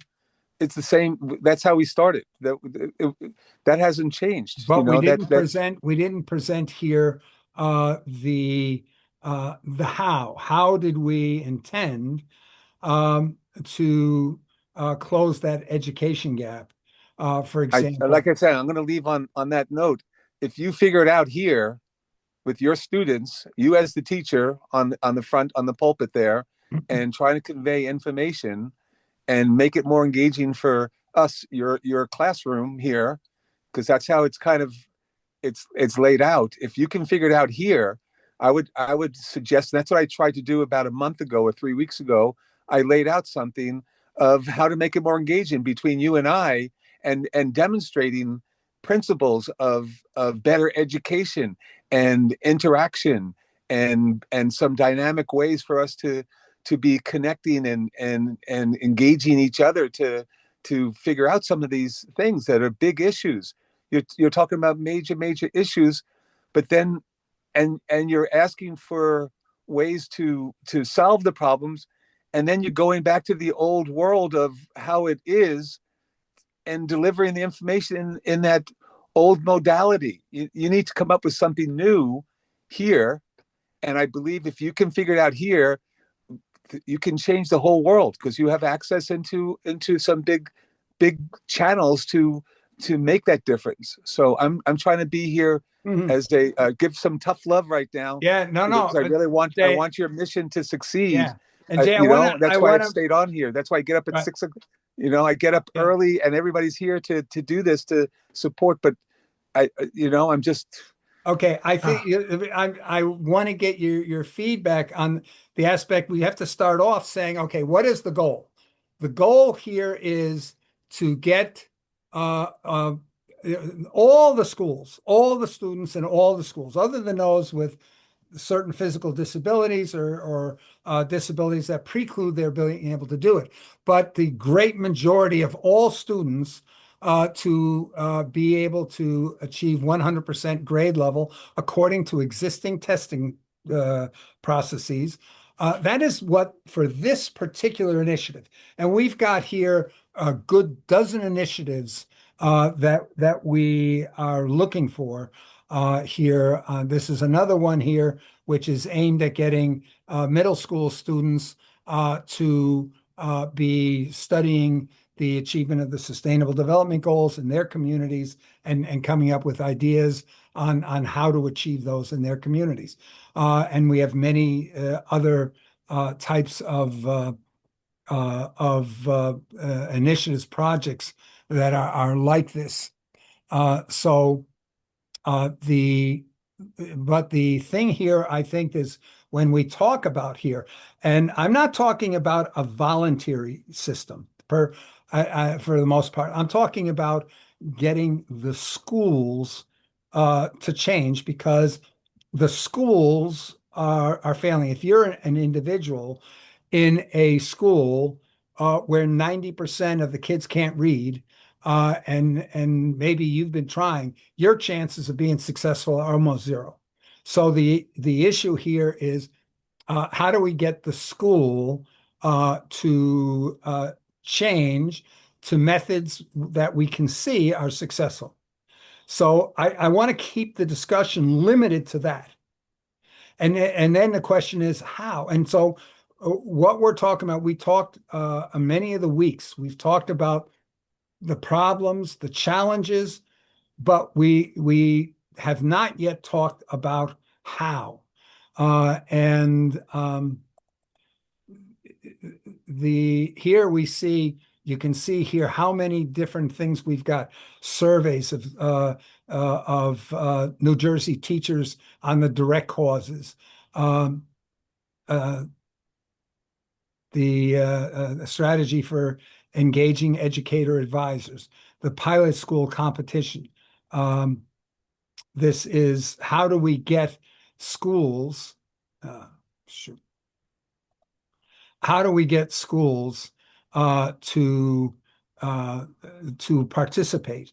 How do we get them to stay working? I outlined this time for the first time. I said, here's specific challenges. How do we get the schools to the students to put in that hour a day, a really effective hour a day? How do we overcome the issue that in many homes, homework is just not an option? How do we overcome the fact in elementary schools, the absenteeism in the failing schools is much, much higher? How do we overcome the fact that the Teachers Association typically blocks any efforts to change the way education works and to change the role of the educator. So that's the discussion I'm trying to get into. Um, and I'm looking here. I want the participants, you guys, I want you to be part of the discussion. But I want you to be part of the discussion of the topic we're talking about and not other topics at this stage. We can talk about other topics at other times. But for It's right not now, topics. It's not topics. It's the same. Again, I have to jump off in a yeah. couple, but I just want to stay on the same theme that it's not the material because again, it's the engagement. You hit on it right at the start and over how important engagement is, and then we don't have engagement. We're just having Oh, but more of a that's monologue. great. Having You missed. monologues in Oh, okay. education doesn't work anymore. It needs to be evolved into total interactivity and fun, playful engagement. It's not just engagement, it's playful engagement is what's missing in the world of education. It was when I was a kid, 60 years ago, I had the same problem for I hated school because there was no engagement. Information was being pushed at me and all the way up through Boston University. Most of the time it was lectures and information, but we had more dynamics there. It became more dynamic and it got me intrigued. And that's why I went into global education at Friends World College to learn how to have a better educational system. Right. And I did it. I went through it and it works on a micro sense in play. I learned that is the key is and if you go to any kid and you ask them, go right to the fourth grade kids and ask them what they want. They're going to turn and go, we want more play. We in our education, we want to have it more interactive. We want to be able to have fun in this engagement. So I sorry for being hard with you here, but No, tough no, no, love no, no. and Look, I I want appreciate to this, because look, we want um we're looking here to say how do we do it? But the one difference here is I think at this stage is we are trying to if we have gamification or games there to learn algebra and learn trigonometry or whatever, and that's what they want to use, fine. We're saying here we're not really changing the way. What we're doing is only changing and saying, sorry, you don't make it through the gate of mastery, you don't proceed and so that you're building always on a solid foundation. Whether that's gamified or not, as I said, the one thing I don't want is I don't want to say, oh, we get people to buy hamburgers by tricking them into come and saying you can win a free fries if right, you right, buy right, this, right. We talked about that. right? It's not game. You've got the wrong notion of gamification. Again, Right, that's what that's the traditional quote unquote gamification right, is old capitalism wrapped up in a fun way to deliver it and get us and manipulate us to do things. right, And kids see through that. So gamification in that way, I'm totally with you, but there's advanced gamification. Others are doing it. I'm working with some very genius people around the world that are also working in this field. and we've hacked how to do this. We just need access into the right channels to deliver this. And that's exactly what I've been talking about for the last half hour here is how do we get the education system to adopt what we're proposing? And the issue there is how do you get the powers to be? Who are the powers to be? The powers to be are the teachers' unions, they're the commissioner of education, they are the Association of Superintendents and School Boards. These are the parties. How do you get them to support uh, uh, changing the way education works? That's the issue. The issue is not knowing how. We know, we see the success. Look at the Alpha School. Like I say, if you can go and get your school to be in the top 1% of schools in every subject, in every grade level, at only 2 hours of education a day, uh, that why is not everyone following that model? And so that's part of the issue. The other part of the issue is that I hadn't gotten to here yet, but that is going and changing the way children live their first 5 years and having for those children who do not have a parent who is constantly engaged with them, of being able to provide the language serve and returns, the general knowledge, the vocabulary, those things, which is probably the most important thing for success in education later on. But assuming we have both of those, every evaluation we've done so far shows us that we can dramatically close the education gap between successful and not successful. In other words, we're not saying no to the approaches that you're describing. We're saying, hey, we should offer all kinds of because different people learn different ways. But what we're primarily trying to do is to make sure that every student uh, achieves full mastery in the current academic subjects, which is used to determine whether you're going to have a significant chance to a future, good future life. Does that make sense, Jay? Yeah, and again, the demonstration is, and the word is empowerment for me. You know, if you have to, it has to be an empowerment methodology that the kids are, and us here right now are empowered to come in to engage in solutions, not just a conversation, but So, solutions, yeah, but our and being able solution to here, deliver that. You know, so notice that our solution here was to say, how do we get the current education community to be the champions pushing for the needed solution? And luckily the whole world is falling apart, and every system, social, economic, education, it's all falling apart. So I'm interested now in my life in the rebuild, because there's a whole new world that being rebuilt, and we have to be the rebuilders, trying to shore up the old world. I am not interested at all because it's failed as a system. It's been a failure in my life, and almost everybody I know has had challenges in the education. We have to create something new, and unfortunately, the old system is still trying to.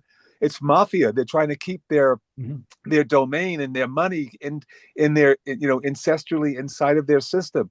I, So I I'm not I sure if we're agree gonna. with We have that. to get a. So We have. that's what I described today, though, was how do we get the parties to be, because the revolution, it's almost like what we see in a lot of countries where we say the leader is corrupt or whatever. So we need a revolution. We get a revolution, and the new parties and very quickly just as bad as the parties we had before. So Yeah. the approach here is to get the existing leaders to change their ways to do the right thing. And so the issue is right now in schools, like I said, Pennsylvania took a school that model that is extremely successful, and they refuse to provide a charter to operate a school using that method. So I the think it's backwards. I think we need to find a school that's failing miserably and going in there and then being able to make the shift. If you No, that's can show, exactly what we're talking about. Our whole strategy was to take 10 schools that have never achieved 10% of students at grade level, and within 1 year have those schools having 70% plus of their students at grade level. That's our strategy. Then to use that to demonstrate, hey, it's not a fluke, because you can do one school and call it a fluke. You can't do 10 schools and call it a fluke. And then be able to go and demonstrate or to put the pressure on the remaining failing schools to say, if you don't, if you have not tried to improve the result of your school and you're still failing, probably you should be replaced. The Because there's no reason. If we get 10 schools to be successful, the follow out of 136, the following year there'll probably be 20 or 30 more that'll try to do the same approach. And once you start getting that, you've got a significant share of all the schools that have tried the alternative approach being successful, that's going to put extreme pressure on the remaining schools that are not being successful and not trying anything new to change. So that's our overall Bill, strategy. so Yeah. Bill, it's Joan here. Yes, Sorry, John. my camera is not working. I'm not sure Oh, why. uh-huh. So apologies. So hello everyone. So I've been thinking about the Dare to Be Great campaign, and I can tell you I can articulate the challenge, but I cannot articulate a way forward. I just think that there are too many things that are on the list to achieve. So I'm confused on whether this is to change the system, because that's a 20 to 25 year project, which means the kids today are going to be in their late 20s or 30s, for a program to change. Is it a support system for the teachers? Um, if we're trying to replicate what Khan Academy is doing, why not partner with them and bring it more into the schools? Because it already exists. Because from what I'm hearing, it's a mastery program. If something already exists, why reinvent? Um, uh, I think that we just need to stop talking about the challenge. Everybody, well, I understand what the challenge is. I kind of don't, I'm not in the US, but I don't know, I'm sure it's a similar thing here. I've often said if I was going to initiate this project, I would go into a school and have a teacher agree to do at least start, and then replicate it 10 schools within a 9 month or a year period. Because just getting people to sign up to something that is a concept and giving the teacher more work would be a no-no here. They don't want more work, and they would see it as work. So I think we have to define, are we trying to support the teacher, which then, teachers have support and resources. What is it that we're trying to do? Like, what is the project? The concept is good, but like, there's lots of concepts that are good, but how is it implemented? How Yeah. does it enhance what someone else has done? I don't believe in reinventing, by the way. Right. Can we take something that exists, build it with something else, and say, okay, let's try this. Okay. Joe, Um, uh, yeah, I think I got where you come from. Let me try to answer some of the points you brought up already. Number one, the model that we are trying to do. We are trying to take a model which has been used in one of the worst schools in the Los Angeles school district, that took a sixth grade math class that of where everybody entering that sixth grade math class had failed fifth grade math, and most of them were only at a second or third grade level in math. And at the end of that 1 year, that sixth grade math class was one of the best in the entire state of California. So, and he used Khan Academy the way Khan Academy was originally intended to be used, and he achieved that success. We are trying to get other schools to adopt that. Now, the problem is that despite that success, they've not been able to get anybody to copy what he's doing because what he was doing changes the role of the teacher, and the teachers' unions are afraid that that could start a path. Why are we pursuing something that's not going to be adopted then? No, because our goal, our project is how to get it adopted. Our project is not to come up with a solution. Okay, Our so what's the project, plan? Okay, what's the plan? We know what we want to use. that's what I was, What's the plan? the plan is to get the teachers union, actually to get a committee of teachers from those schools that are failing for them to propose that kind of a solution, because all of the studies show that when it comes down to it, when you cannot go out and say, "Hey, guess what? I can't fix education until you eliminate poverty in the town." As soon as you get beyond that and say, "No, teachers, you focus on what you have control over and can change, and tell us how you would achieve the result," that those teachers will come up. And so we have things like, let me see if I can find the How do you know? So how do you know the teachers union is going to reject this? Like, no, um, because they have continually rejected this kind of an approach. Khan Academy is used by some 90% of schools in the United States. I would say it's maybe 0.0001% of those schools using Khan Academy have are using it completely, specifically the mastery based, because mastery based is the challenge that most state legislatures do not allow, because they fund schools based on seat time. And it's an age and time-based system where you get promoted if you're a certain age or you spent a certain amount of time in a class, and you're not a total loser, at least, that you will automatically get promoted.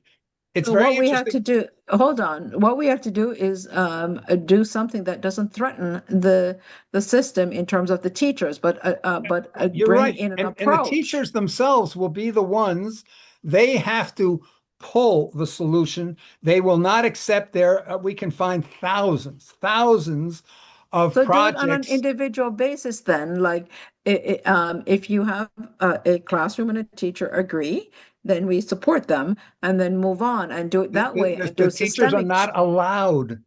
You can't do it at a teacher level So why are because, we doing this then? no, wait, because the goal is, how do you get the schools, the teachers, how do you get the teachers union, the commissioner of education, the school boards, and the teachers themselves, all to agree, let's try this. Not on 100% of the schools. We're trying to get 10 schools, enough so that, because that one teacher in California having a success, everybody just calls him a fluke. He's a But unicorn here, and he can't Bill, be copied. all I'm hearing is that like the work would be to get the commissioner and get all of those entities to agree, bring them to the table. Yes. But what is it? But what is it that we're asking them? We have nothing to Oh, whoa, say whoa, to whoa, them. whoa, whoa, whoa. No, I tried to lay out in this the exact sequence. The sequence No, no, is, no. What I'm saying, no, no, I'm not saying that. I'm sure we all can come up with plans. We're all competent that way. We can come up with a plan. We can come up with, but we need to say, yes, we've tried this, and this is what the results were. no, they know We've that. tried They it. know that. The thing about it is we have to get a commission or a committee of the teachers to say they've studied it and they've concluded this is the way that would work. That committee has to be sanctioned by the teachers union. The teachers union, in other words, we're asking the teachers union not to sanction a solution, to sanction the idea that the teachers are going to go and they will propose a solution that they believe will achieve the closing of the education gap that we seek. So that's Okay, what we're so what work has been done in that campaign? So to do that, the question that we came up with at the time the question was, how do you accomplish that? And the proposal at the time was we get the media, the journalists focused on education that have been saying we're doing a lousy job with the education. We need to improve, to have them become co-conspirators, calling for the establishment of a joint stakeholder, from the teacher's perspective anyway, or from the educator's perspective, on establishing a committee that is going to come up with a solution that they are willing to put their names on, that we believe this would work. And then the question has to be, because right now the problem is that the teachers, all these bodies, the leaders of all these bodies, are afraid to stick their necks out on anything that's different.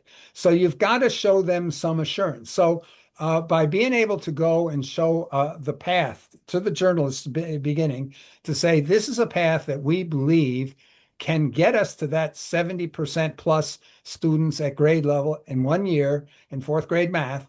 And do they agree with that? And maybe we're going to have to make some changes when we're bringing them together. And then being able to go and say, okay, if we get the teachers recommending doing something like what Tim Vandenberg has done in California, or something similar to that, that we all believe could have the same result. How do we get school boards to agree? Because the teachers union and the commissioner of education have no authority over the school boards. So, but they have almost a veto power, because if they said no, no school board's going to stick their neck out. So you need to get them to at least say, I'm behind the idea. Then the question is, how do we get the school boards? And our approach to that, the recommendation that we made, is we turned participation, the ability for you to participate in this pilot or trial, whatever you want to call it, to demonstrate that we can achieve a great leap in grade level achievement. That's a privilege, and for you to be able to be So, part of that, you've got to compete, and we're going to create a competition to so that it becomes a prestige thing, that the school, just by being allowed to participate, being selected to be one of those 10 schools, it already makes that school a winner and gets them positive press publicity. Positive okay, press, so yeah. yeah, so all right, so we need to make a plan. But here's the thing that I would first say to you, for just looking for being a devil's advocate. Instead of coming in with a solution, is that we come in with more a facilitative approach, saying, okay, there's an education gap, and we would like to help. How can we work together to do that? And then, what are examples out there that exists that we could take some best practices from? So the result is from the teachers and the school boards and stuff like that. So it's more like that than coming in and say, this teacher has done this, and it's successful. Yeah, Joan, we don't intend to go in and say, oh, look, this teacher did this and it's successful. Here, Uh, for example, is something that we worked out here. It's a What I'm survey. saying, Bill, you're not hearing me. What I'm saying is, instead of saying that we worked it out, we've just No, we're identify not the going to gap. say we worked it out. That's you're missing the I whole know, point. right. You're missing the I'm point just, that we are looking to bring people together in a yeah, way that is going to cause them to conclude something very similar to what has worked. We will tell them about examples that have been yeah, successful. right. Let them conclude. So you see this right now. This is a survey that we intend. I hope can you all of you see my screen? Yeah, it says teacher's perspective, low achievement direct cause survey. Okay, and what this is a survey that we intended. There's a survey that goes before there where we get teachers volunteering to be part of the committee, fourth grade math teachers in failing schools, to be part of the committee to come up with a solution proposal that they believe would cause their schools to be successful. So this goes and figures out here where the teachers, are saying, here are the issues that are causing them to not be successful. This very survey itself would not necessarily be used because the first part that gets the recruits, the teachers who want to be part of exploring the solution ideas, the first thing they do is they complete this survey here where they say, well, wait, these are the potential issues that we want to know about from our fellow teachers. So we're really proposing putting together a body that approves a process that causes them to identify the barriers that are causing them to not be able to be successful today, and then be able to say, if we do this, we will be able to achieve the desired results.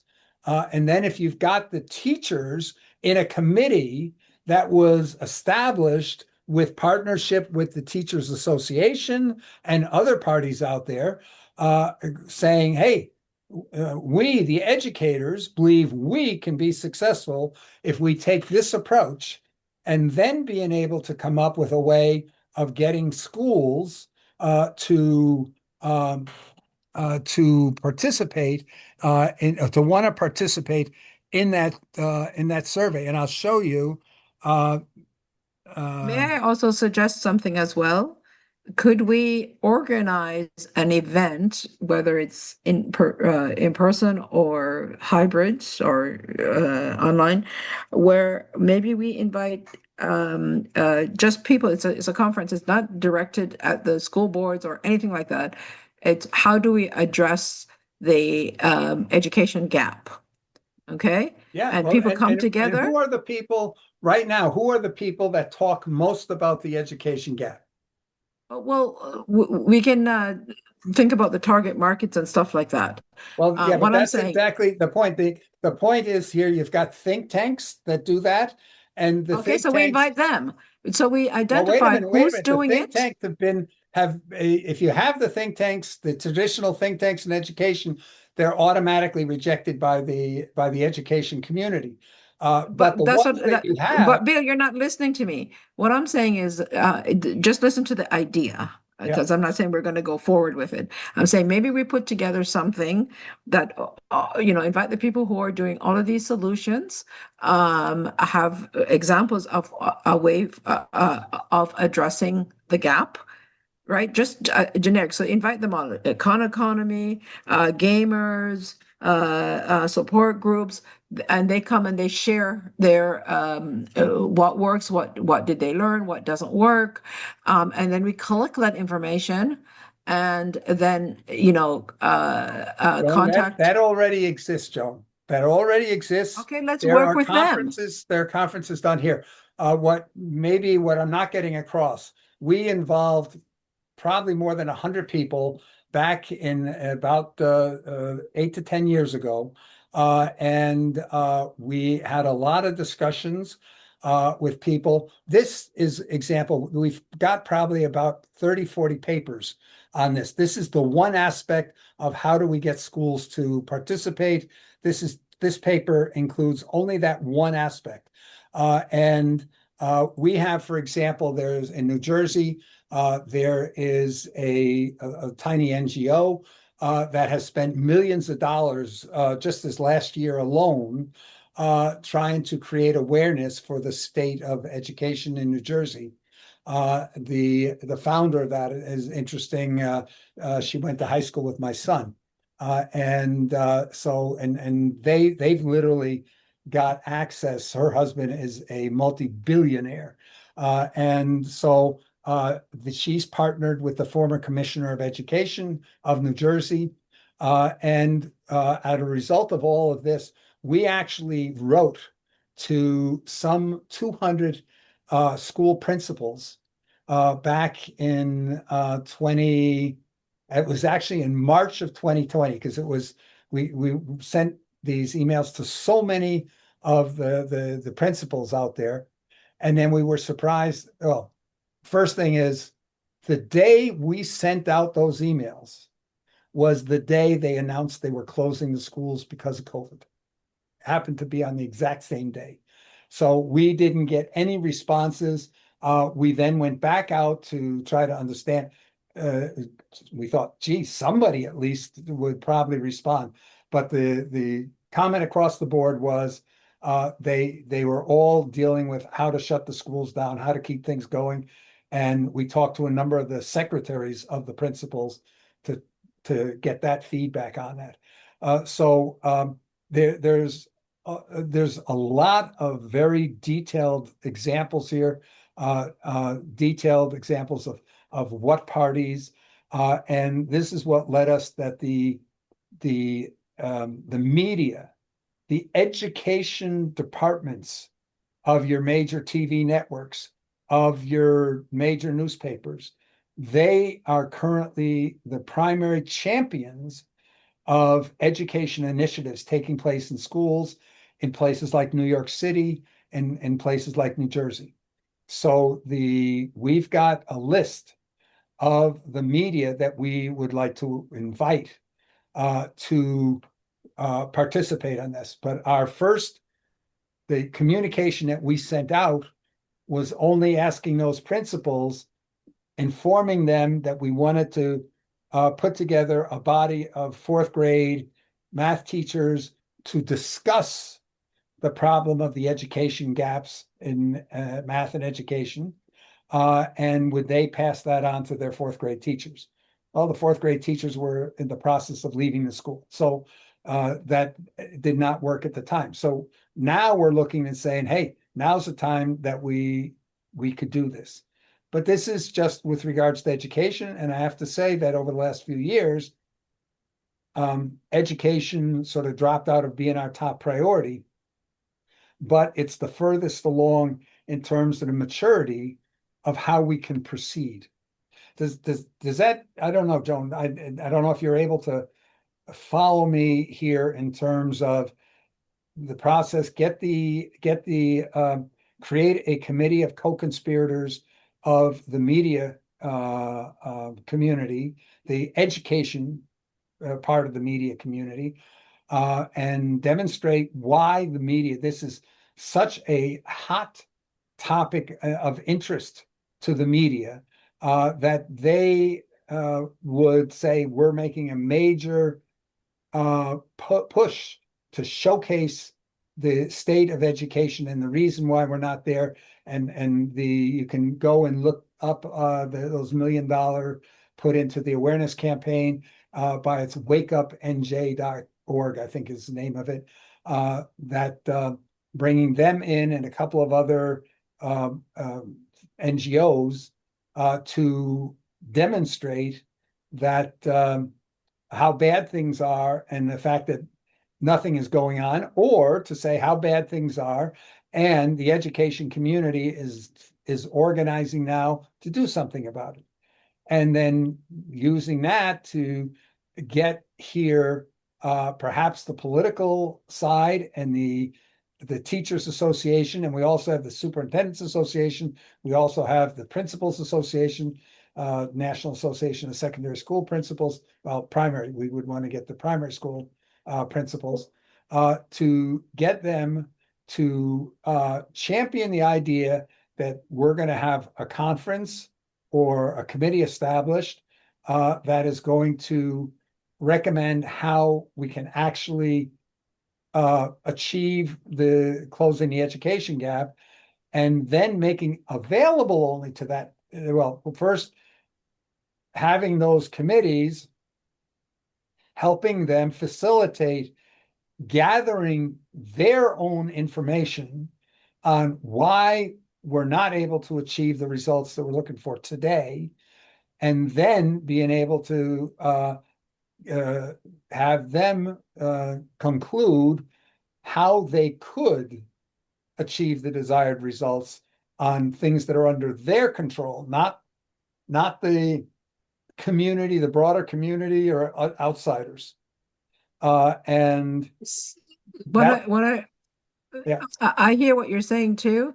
I guess what I'm trying to think of is like, I mean, COVID was 2020, like we're in right, 2026. correct, So last year, if I could share a project that I'm working on sure, for exactly, it's not what you're saying, but it's identification of a gap that exists. yeah, And I read it, you probably read it too. It's from the UN Food Administration Organization on the food productivity. And it came out in October 2025. I actually read it.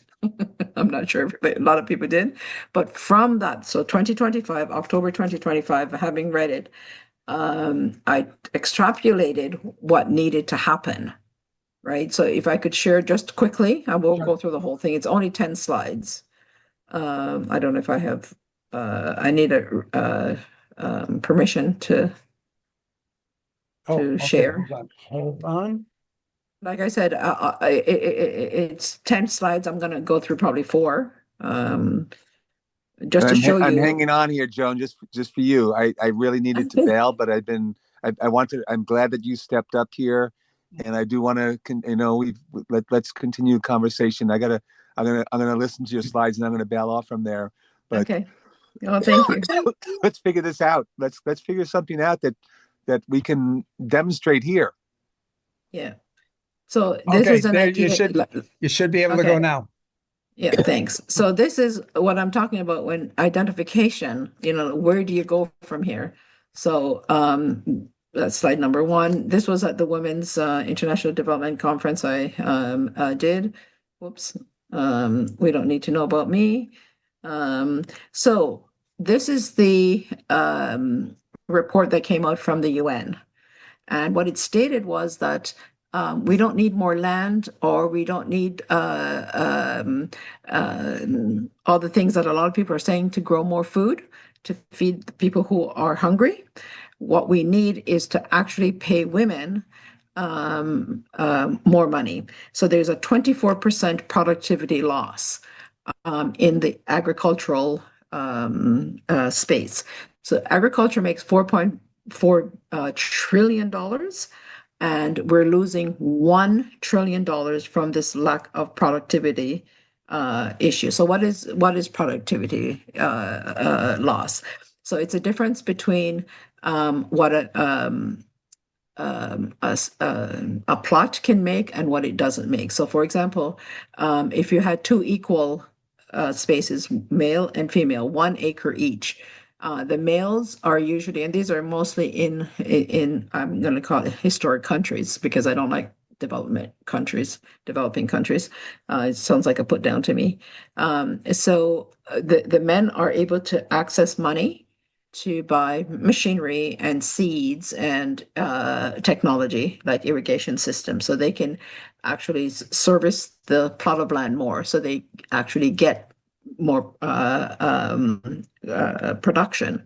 The women, which is 41% of the agricultural sector, I'm talking off the top of my head from memory, right? So they usually have to use manual labor like hoes or shovels and things like that. They have to save their seeds for the next year, so they're not able to purchase, and they don't get any money to purchase equipment. So what the UN is saying is that if we, as a society, civil society, could address the 24% productivity loss in that we give women the same opportunities, we could actually address the hunger issue. So then I went through it, what we do and all this kind of stuff. And then, so this is what we came up with as a response. Our own organization. We know we cannot address the 363 million women that are in this position to make the $1 trillion. So what did I do? I went out. This is since October. I went out and I presented this to groups who can do that. So how do we help each other? Some people have come up with that we're going to provide this. I will provide the certification for the Victory Garden and the health and stuff like that. But basically, to address this issue, because it's an existing issue, and working with people to do it. So, in terms of our organizations, we did the demonstration garden for 12 years. We also did 38. I'm using the UN. I don't know if you guys know about the UN Quintet of Change. So I'm using that as well. So we did 38 laboratories. They call them, we call them fairs. And we collected the information in order to design the institute. So we're designing and we'll launch an institute called the Victory Garden Institute in September. And then we are going to work at helping countries to we're going to train them and get them on a local basis to train their women in their own languages and things like that. So, it's we went from reading the report, what is identify the gap, and then coming up with what is our response. So I just wanted to share Yeah, that. thank you. It's interesting because when we do our model UNs, it's very frequent that we have one of the topics be solving world hunger. And the conclusion that has come up continually was that there's no shortage of food in the world. Yeah, And in fact, that a very large number of countries actually pay their farmers not to grow food. yeah, And we've got many examples of businesses, oftentimes with government sanctioning, that collect and destroy food. yeah, And the yeah, reason for that is that it is in the interest of the powers to be to make food scarce. yeah. Because if food is not scarce, the price will drop. And Right. so this is why we see farmers in France spilling milk all over the streets. We see protests in the agricultural industries against free food. Rotary has a program. I don't know if it's official Rotary, but it's a lot on the East Coast where Rotarians will gather in meetings and they will package these small packages, taking bulk grains and other foodstuffs, and package these and create millions of these meal packages, most of which go to Africa and particularly West Africa. And I saw a documentary. It's a while back now, but showing the impact of the food that is being provided on a charitable basis from North America and Europe going to West Africa. And it showed how it has destroyed the West African agricultural industry. Right. They showed abandoned farms, abandoned food processing plants, and the stores were showing that they have local produce, but the local produce costs 3 times more than the subsidized food being sent from North America and Europe. So we're not addressing that particular. Jay, I know you have to go. Did you want to comment before you go? You're on mute. You're on You're mute. muted. There we go. That's why I stepped out here because Joan, I definitely want to connect up with you on what you showed there because that's kind of the heart. I think we can. That's like going underneath the whole education. Yeah. It's education for survival, and I'm just so happy living right now. This is my RV. This is being built right now. This is a regenerative. It's Three Sons Farm, and it's regenerative educational center for teaching people how to do fire mitigation and how to thrive in the 21st century. through ancient and modern practices and putting it all together, and then having a demonstration center, and then replicating it and being able to share it through the newest technologies and through game. So the game is part of it for me. That's where I'm here as both a hands-on to help to develop this model, and to take the brilliance that's here. John, who's the mastermind here, is putting together a center that again has the principles, the underlying principles is what we need to deliver to the world, to the kids, to the women, to break that gap that you beautifully represented there. So I definitely want to follow up on that. And again, Bill, I would love to find a way to make this engaging. So, but I don't know about going, because you're right. We can't get through the system. The system is broken and it's trying to protect itself. So we Well, have the to do thing is that, models. yeah, I just want to point out that the food system also has its own mafia, Yeah, um, right? absolutely. So I That's why completely I'm doing ignore it it. right here. Yeah, This I this is completely me. This is ignored. me. Yeah, exactly. So I completely ignored the obstructions Yeah, and saying, okay, we're going to offer this on a local basis, and the uptake was almost immediate. You know, because we're not saying we're going to change the system, because people don't really like to hear that. There's always defenses on that. yeah, So what we're saying is that we're going to offer you, and we're saying it on a personal level, but the organizations actually came on board to help with it. So that's what I'm trying to Yeah. stress, is that if you identify a gap, um, come Joan, up with a way that people buy in, yeah. Joan, there's right? something very different though about what you're describing, because individuals have Yes, I know. The point, Bill, what I was trying to say is, I'm not saying to replicate what I'm doing. That obviously it's not. What I'm saying is that what I did was identify that there was a gap, and no one else has done this from this report. And I'm thinking to myself, oh, they're all doing policy work, and oh, we got to change the system. We got to have just foods. We got to have. I was like, come on, just deal with the problem, you know? And so that's what we did. yeah.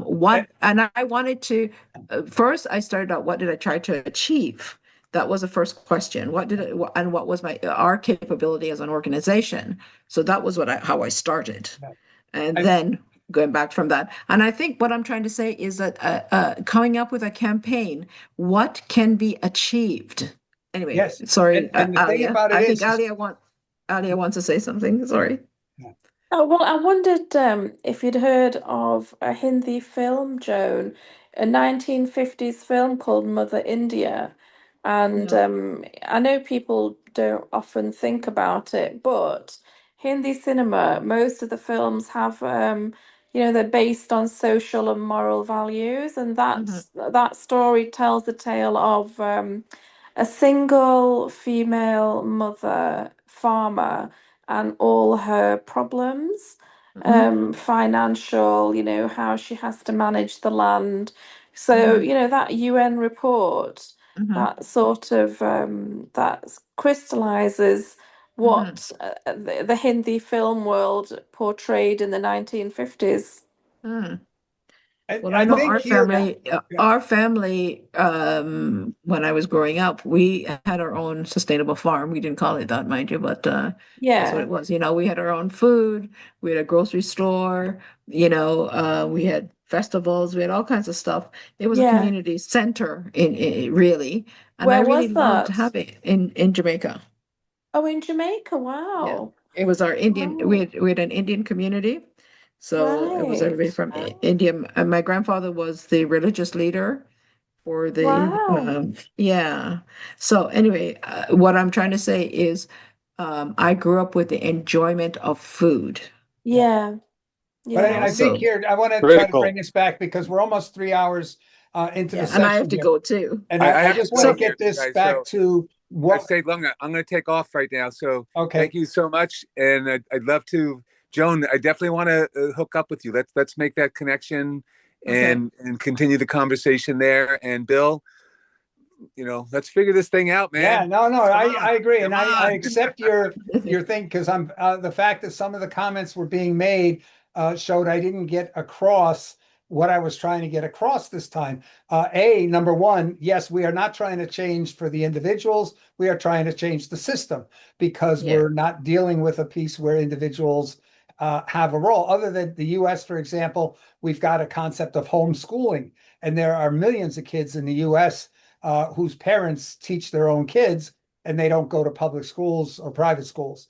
But in most of the world, homeschooling is actually prohibited, at least in most of Europe. Yeah, It's but it's Bill, I actually wasn't trying to say to copy what I'm doing. I'm trying to say is how do we get under the gap and change the system without saying that's what we're doing? And the only way you can do that, like in our case, we had done the work in terms of the demonstration, right. so people Yeah. were attracted to that Okay, we have the Exactly. because demonstration. We have the demonstration, but so the build problem, on it is what I'm trying to say. the And problem and is it's here, they, Bill. My last words. Uh, it's demonstrating it here right now. If you're able to get us engaged and get more engaged, now we spark things up here, yeah, but if you can do it here, what's in the micro, everything is a fractal, everything is connected. So if you can hack it correct. here with this group, with your people that have come in and every week, Yeah. and to create a model here, I believe that could be affecting the meta world that we're trying to affect. I no, I, I agree. And I think the issue here that we're struggling with here is the fact that we are saying here as a group, we want to discuss how we change the whole world at once, or almost at once, on a topic. So it's not so much, as I say, finding the solutions. We go out and we look and we find solutions that work, and then we try to figure out why they're not implemented.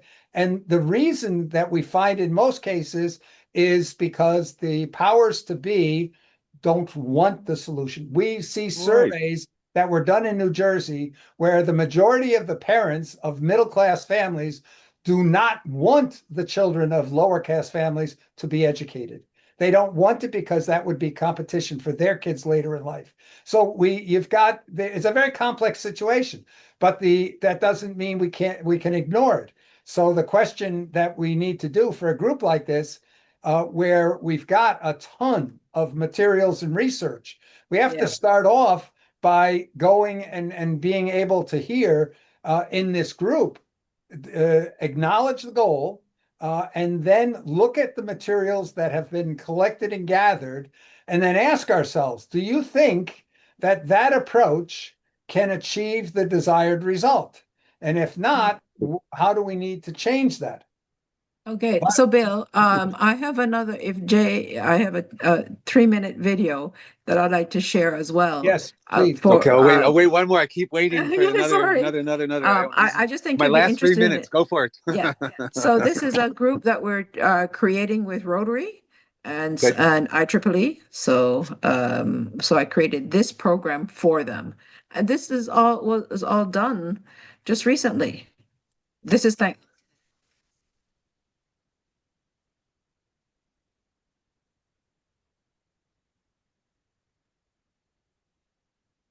Is there sound with this? You know,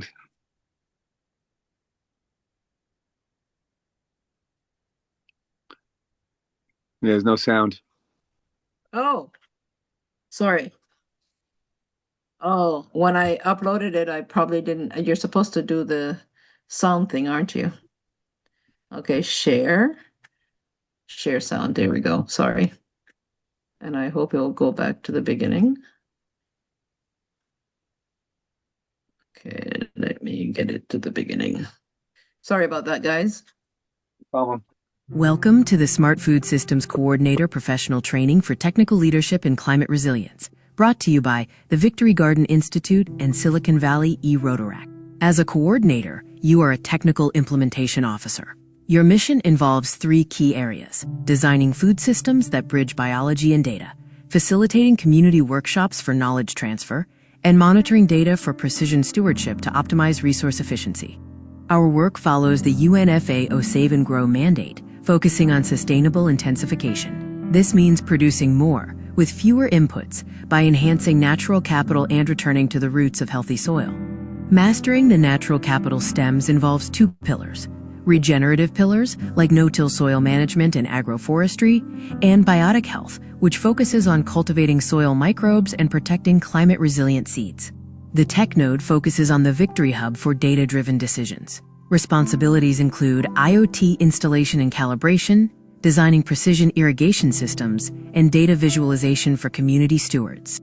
The operational roadmap involves 4 steps: scouting for site audits, creating a blueprint using VGI standards, the build phase for precision installation and IoT calibration, and handover with VGI certification for local stewards. Phase 1.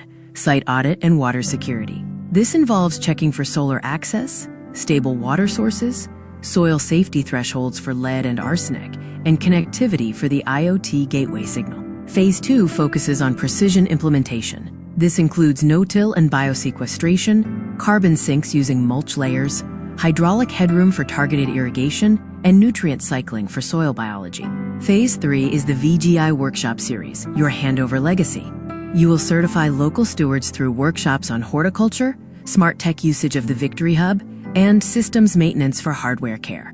The Victory Garden Institute dashboard creates a feedback loop. Coordinators upload monthly data, enabling evidence-based reporting to verify impacts on Sustainable Development Goals number 2, number 6, and number 13 for donors. Certification provides micro-credentials in high-demand fields, including AgTech and IoT management, climate-smart project design, and community capacity building. This training targets 8 UN Sustainable Development Goals. Are you ready to lead? Complete your site audit certification to begin your journey. For more So this is for Rotaract, which is the Rotary. So they asked me if I would like to form a Rotaract. They've been asking me for about 2.5 years, and I didn't have the time. I was busy. But then I offered it in March and created the program, including writing the material for the training. I'd love to follow up. I'm gonna bail on this. I'm glad Yeah. I heard that, and I'd like to follow up on that specific campaign that you're Okay. doing there, Yeah. because it really maps into the work that I'm doing here right now.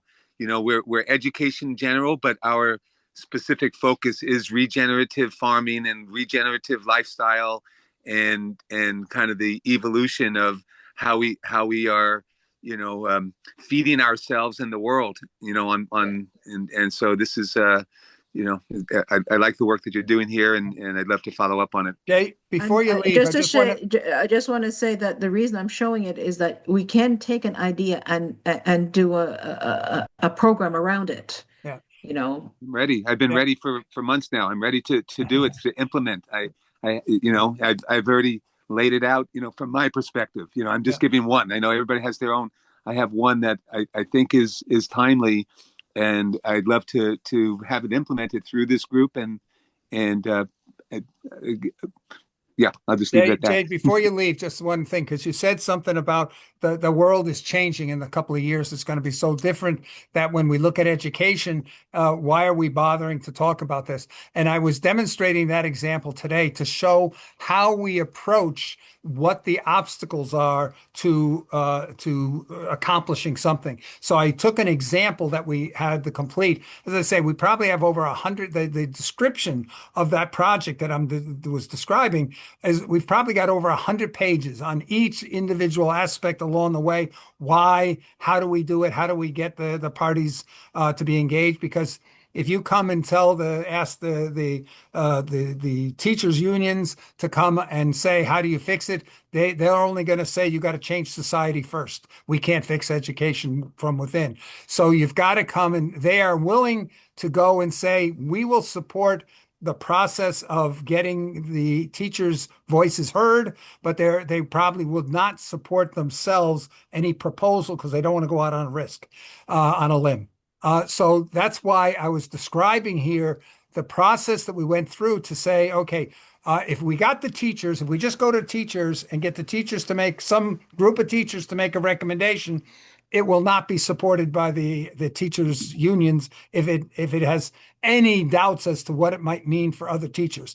The second thing, so we have to figure out how do we get the blessing of the Teachers Association without getting into the detail of what that means at that time. After they do that, we give the teachers the voice. They can't very well back off and say, no, we commissioned this body, but we're against what they concluded, and so forth and so on. So that's, I was trying to show the process that we went through. Now, as far as the AI and others obsoleting the need for the kind of education that we've had over the last 100 years, I agree 100%, which is why we sort of let the education part slide, because we said, why should we really push for the education if there's not going to be any jobs? And they're saying 80% of education is based on getting the right job. Or if we look at the program that we have, the number one cause of the problem in education is the fact that poor families don't have the language and general knowledge, early childhood from age 0 to age 4 or 5, that the wealthy do, up to a 4-year gap that we've got. And we know how to close that gap now. But the problem is to say, okay, we're going to do something that'll show an impact in 15 or 20 years, given what we're expecting to happen. It's hard to justify putting the same emphasis on that item right now.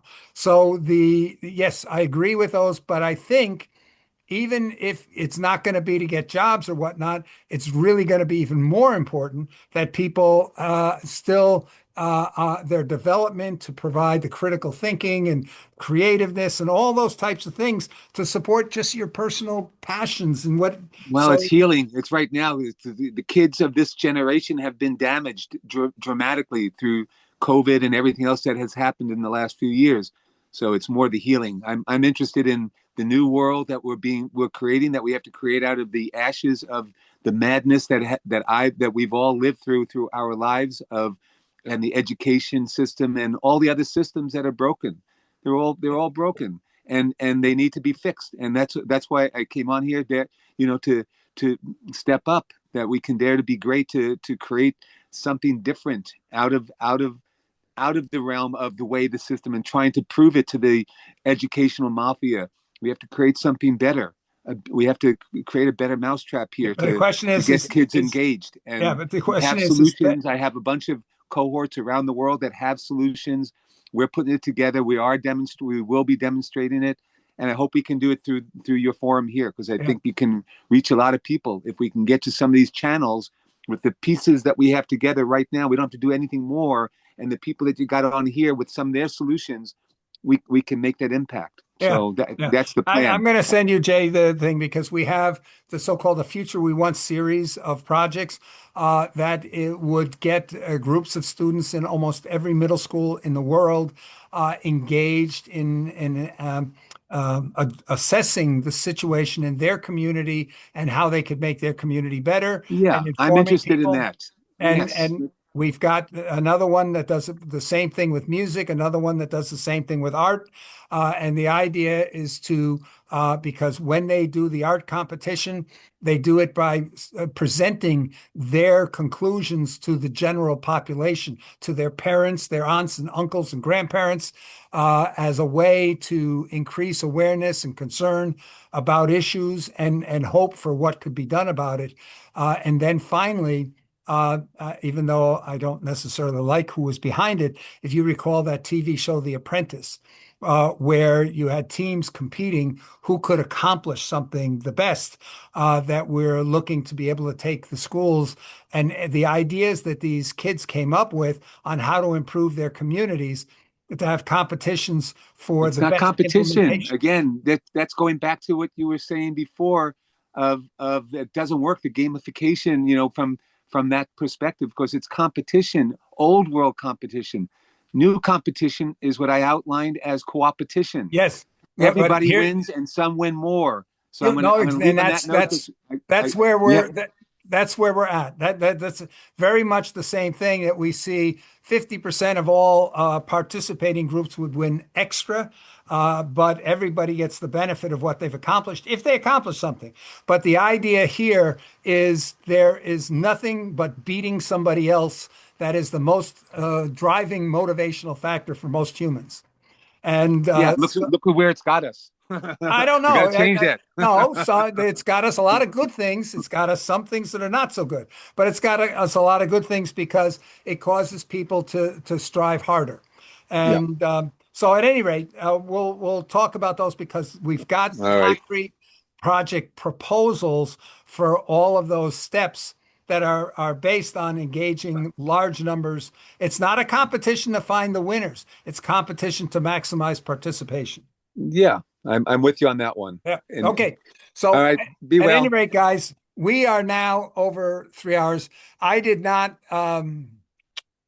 I'm going to try to put what I was trying to say into paper. As I say, we've got hundreds and hundreds of papers and on these dozen or so projects, and I didn't want to just inundate you all with that massive mass because it's different for every type of a situation. How's the approach? But the idea is how do you encourage competition? Or not competition, how do you encourage engagement and participation? And so when we look on how do we close the education gap, let's face it, the education gap is measured in terms of test results at certain periods. And so when we're looking at how to close that education gap, it's how do we close the education gap in terms of test outcomes? And that's the current measure. Whether we agree that that's the correct measure that should be used, it's the current measure. So we have to demonstrate that we can succeed on the current measures, and then we can start to talk about how we move to other measures. So, but the right now we know that the crime is the highest where education results are the lowest. As I mentioned here, more than half of all prisoners incarcerated, male prisoners at least, incarcerated in the United States did not complete high school. And as I mentioned, the district attorney in Southern California, he actually did a study and found that the equivalent of 1 out of every 3 boys entering first grade, 1 out of every 3 6-year-olds in some neighborhoods are statistically destined to spend a year in prison before they're 30 years old. Why? Because they fail in the education system. And there's 2 reasons for that. One is they reach the education system totally unprepared to be successful. And two, the education system fails them because it does not account for people that cannot move at the speed that the state dictates. The state dictates this is the speed you have to move at. Can't keep up. Sorry, winner take all. You can't keep up. Survival of the fittest. You're not fit to survive. Get out of here. That's what our society does. And so we need to go and find a way that we can get every student reaching 5th grade to be a 100% prepared, confident, independent learner. And we believe the system that I was describing allows us to do that. And it goes and gets all of the people who might be obstacles to being able to achieve that, gets them on the right side because they don't have any downside to let it happen. And they could have a downside if we're successful and they're not part of it. So we need to look at how we get all the people that currently hold the levers of power to not be in the way. Jerica, do you want to just say anything about? I think you more than anyone understands that concept of saying we can get the people from the media to create a public challenge that will provide a platform for the various educator associations, unions, to support the initiatives without supporting anything that they could be accused of hurting their constituencies on, and enable us to get the educators, because most educators, when I went around visiting educators, most educators, they really want their students to succeed. There's a few that just love their subject and they love talking about their subject. But most of them are they care most about the kids. And that's why they're willing to take on a role to teach a subject that's not their subject, because their focus is on working with the kids. And so if we have a way that can maximize their success with the kids, most of those teachers, that is going to be the thing they'll love the most. And we just have to do it in a way that does not hurt um, their career and self-esteem. Jerica, do you want to add anything to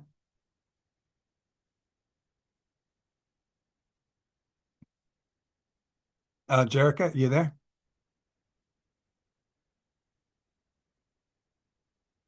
Okay. Apparently she's not there. Okay. So, uh,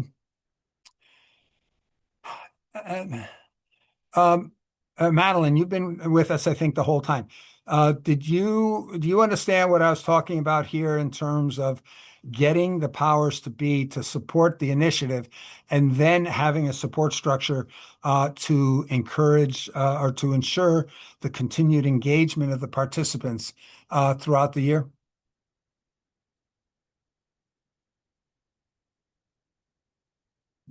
Okay.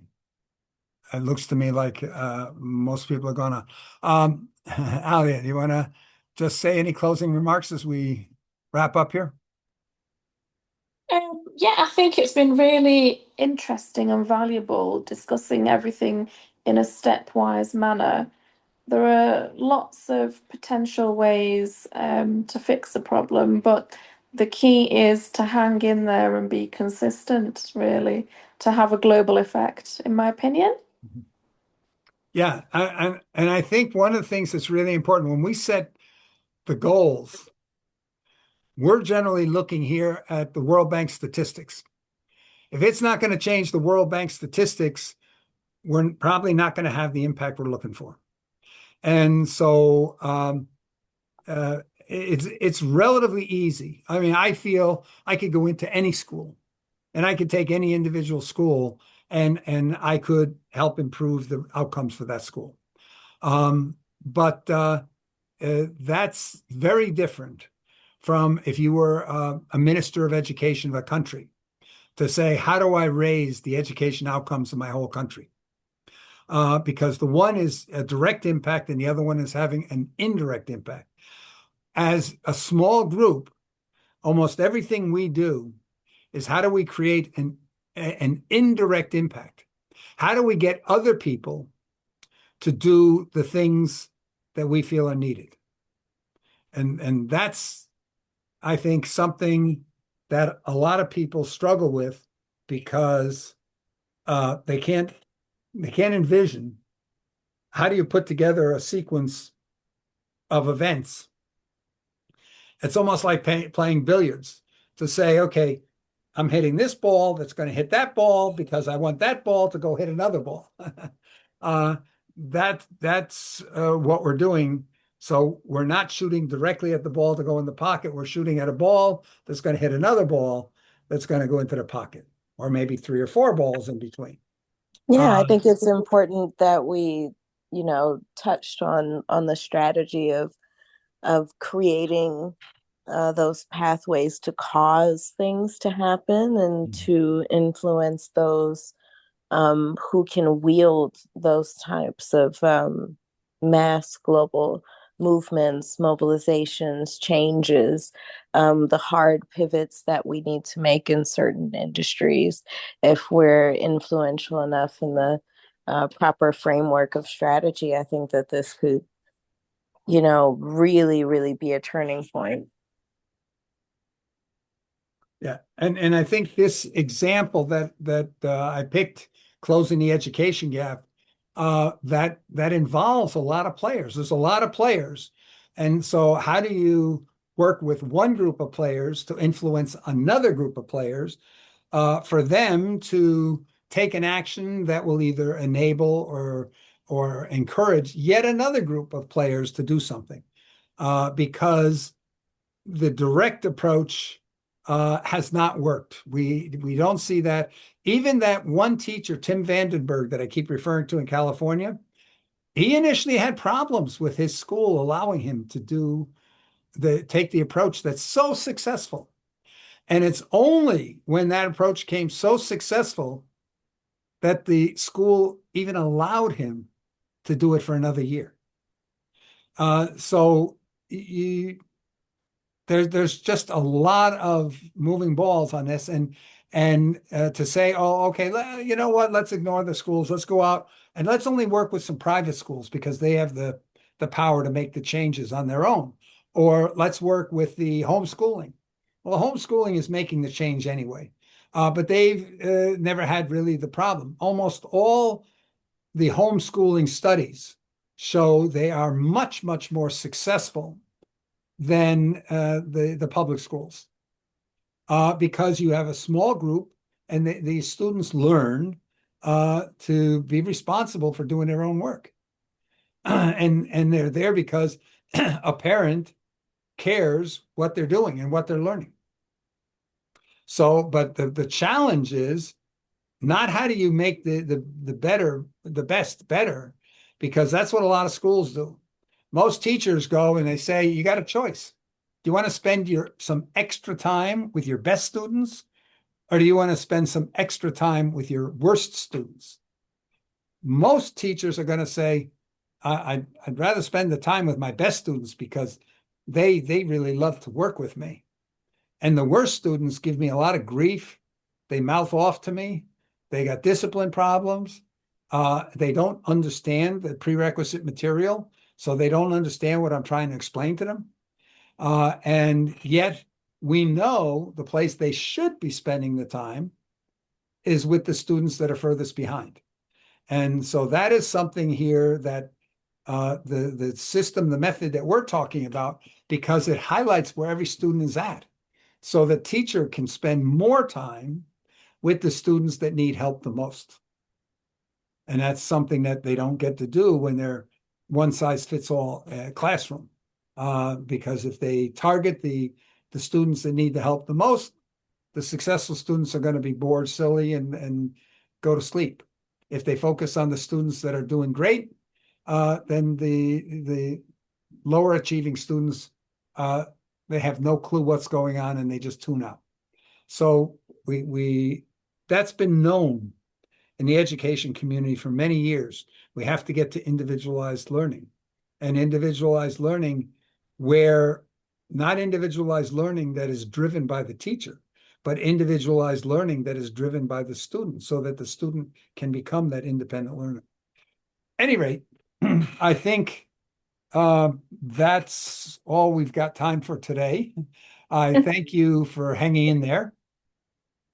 And until next week, I will continue to work on updating these papers so we can try to get these papers out there, because I think the biggest problem is I'm not doing a very good job of getting people to be able to understand what it is we're trying to do and how to get there. I think part of the problem is some people, if they come to the meeting late and they miss what are we talking about, why are we talking about this, and then they try to take the process that we're describing and imagining maybe a different purpose, a different goal, and then they don't understand and they try to apply it to other examples, and that's where we're running into the problem a little bit. Joan, would you agree that that's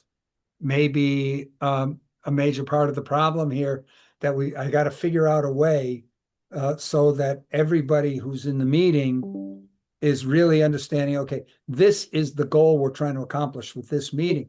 So let's keep the discussion all about that. Yeah. Yeah, probably bad at that. So yes, I think that's one of the things. Yeah. So one way to do that is maybe have something up that says the goal for today, have it on the agenda, and then write, Mm. maybe that's just to keep everyone Yeah. on track. Yeah. I think here, I'm going to try to see, maybe take this as the example from today and put it into a one pager, because right now it's about a 10, well, it's 10 papers, some of which are Mhm. 4 or 5 pages each. And try to put in the strategy of doing this. What are the challenges we perceive along the way, and what's our strategy for overcoming those individual challenges to be able to achieve, so that the participants are in a position to say, do I agree? Do I believe that that could work? In fact, one more paper I just want to share, if I can find it really quick. Um,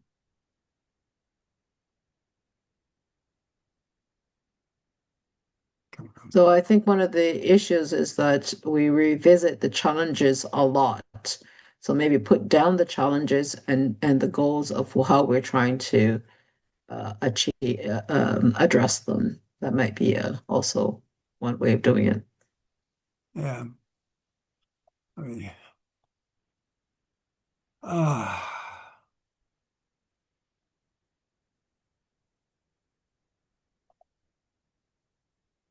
And also define what is our role? Like I still don't understand. Are we trying to make people feel good? Are we trying to support teachers? Are we trying to change the system? Like all of those have been interchangeable, and you have to have a goal, a defined goal, and a strategy to yeah. address that. I think, Joan, that's maybe something here that, because even if you go into any of the AI chatbots and you say, okay, how do we improve education? They immediately start off on the teachers. Yeah. And basically what we've concluded is the thing that would help the most in education is to get rid of the teachers.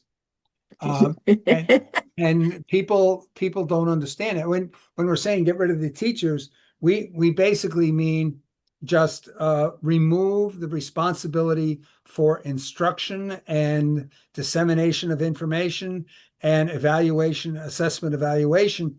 Remove that role from the teacher. The teacher, turning the teacher into that mentor coach. But if you look here, we have this paper. This is the Close the Education Gap, New Jersey, and we talk about the problem of the goal. We are focused on the student achievement. We do not the who and how. There are no sacred cows in what we're looking at. We're saying, how do we get there? And these are some studies showing here let me see if I can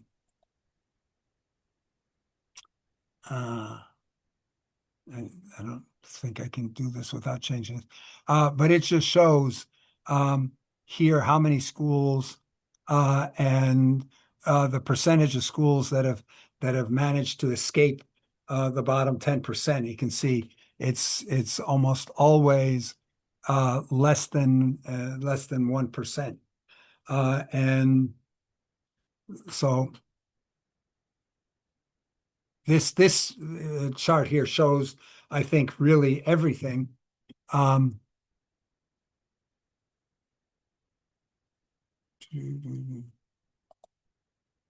Bill, I have to run, but is okay. this going to take long?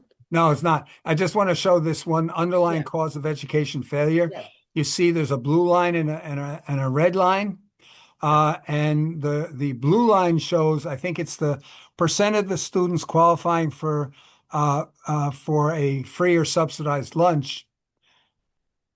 No, that's the test scores. I'll take that as test scores. Here, so if you have 0 students qualifying for a free or subsidized lunch, you've got the highest test scores. If you've got a lot of students qualifying for a free or subsidized lunch, you have the worst test scores. And you can see it's really a total reverse correlation.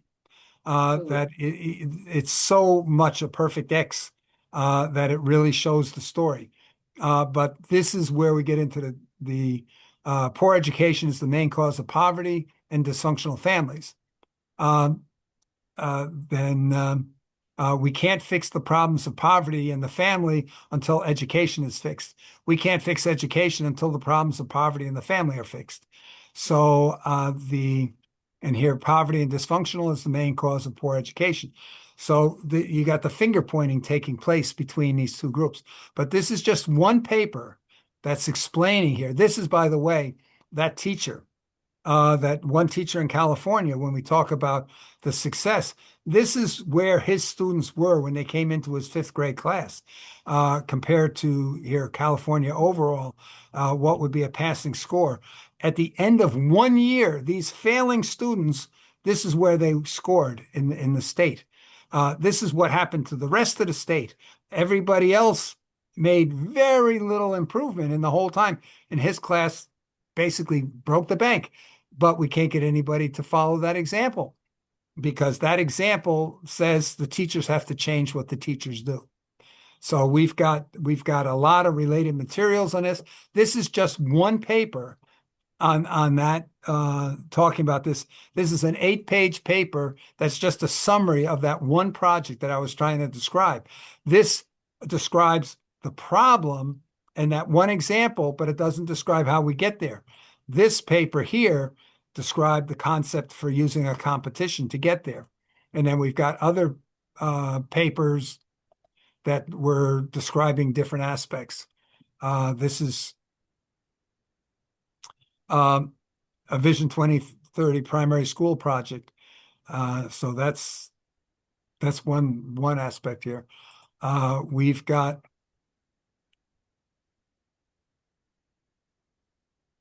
here this one here. Close the education gap in the U.S. Why we believe it would be successful here. So we have all these papers. Um, do I go and put all these in a folder and say, hey, you got to read all this stuff?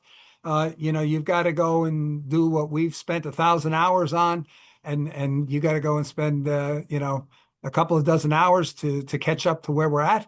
That's the part of understanding how do we communicate, especially if somebody's coming in and they have a somewhat preconceived notion. How do we how do I we think get your school system is different than our school systems. So I don't think I'd be a good person to really ask how to when help you with when you this. say that the Um, school systems are different, how do you mean?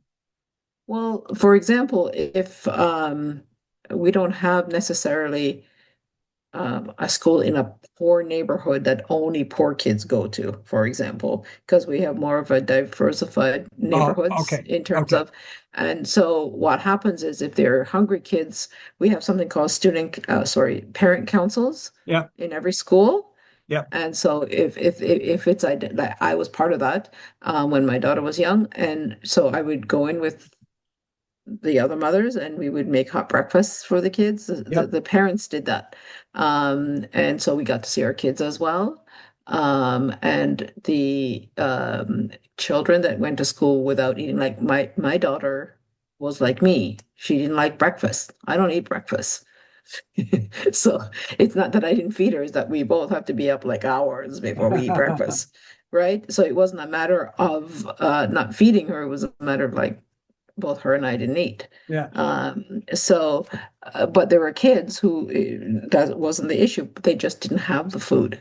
It's interesting So here. There's a program called Brotzeit, Bread in Time, yeah, in Germany by founded by actress Uschi Glas, which is a famous German actress, and in Munich alone, where my grandkids live.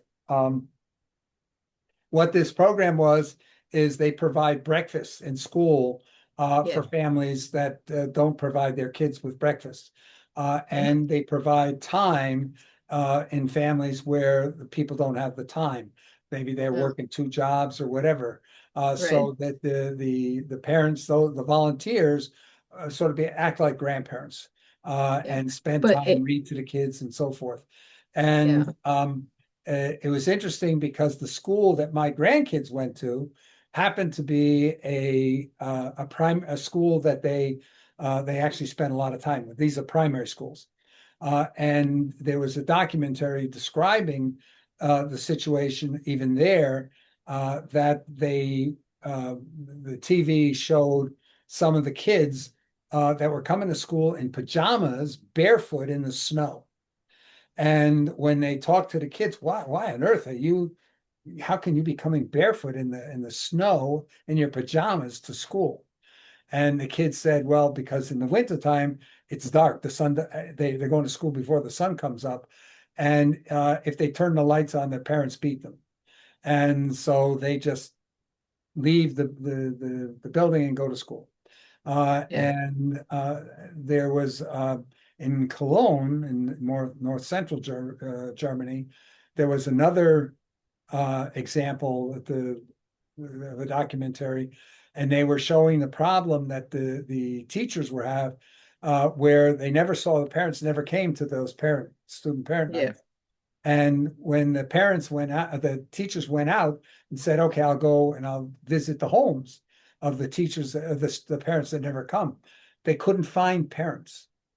So they found that the kids were living on their own, and a neighbor would bring food in periodically because the parents had gone back to the country they came from on a vacation or to work or whatever.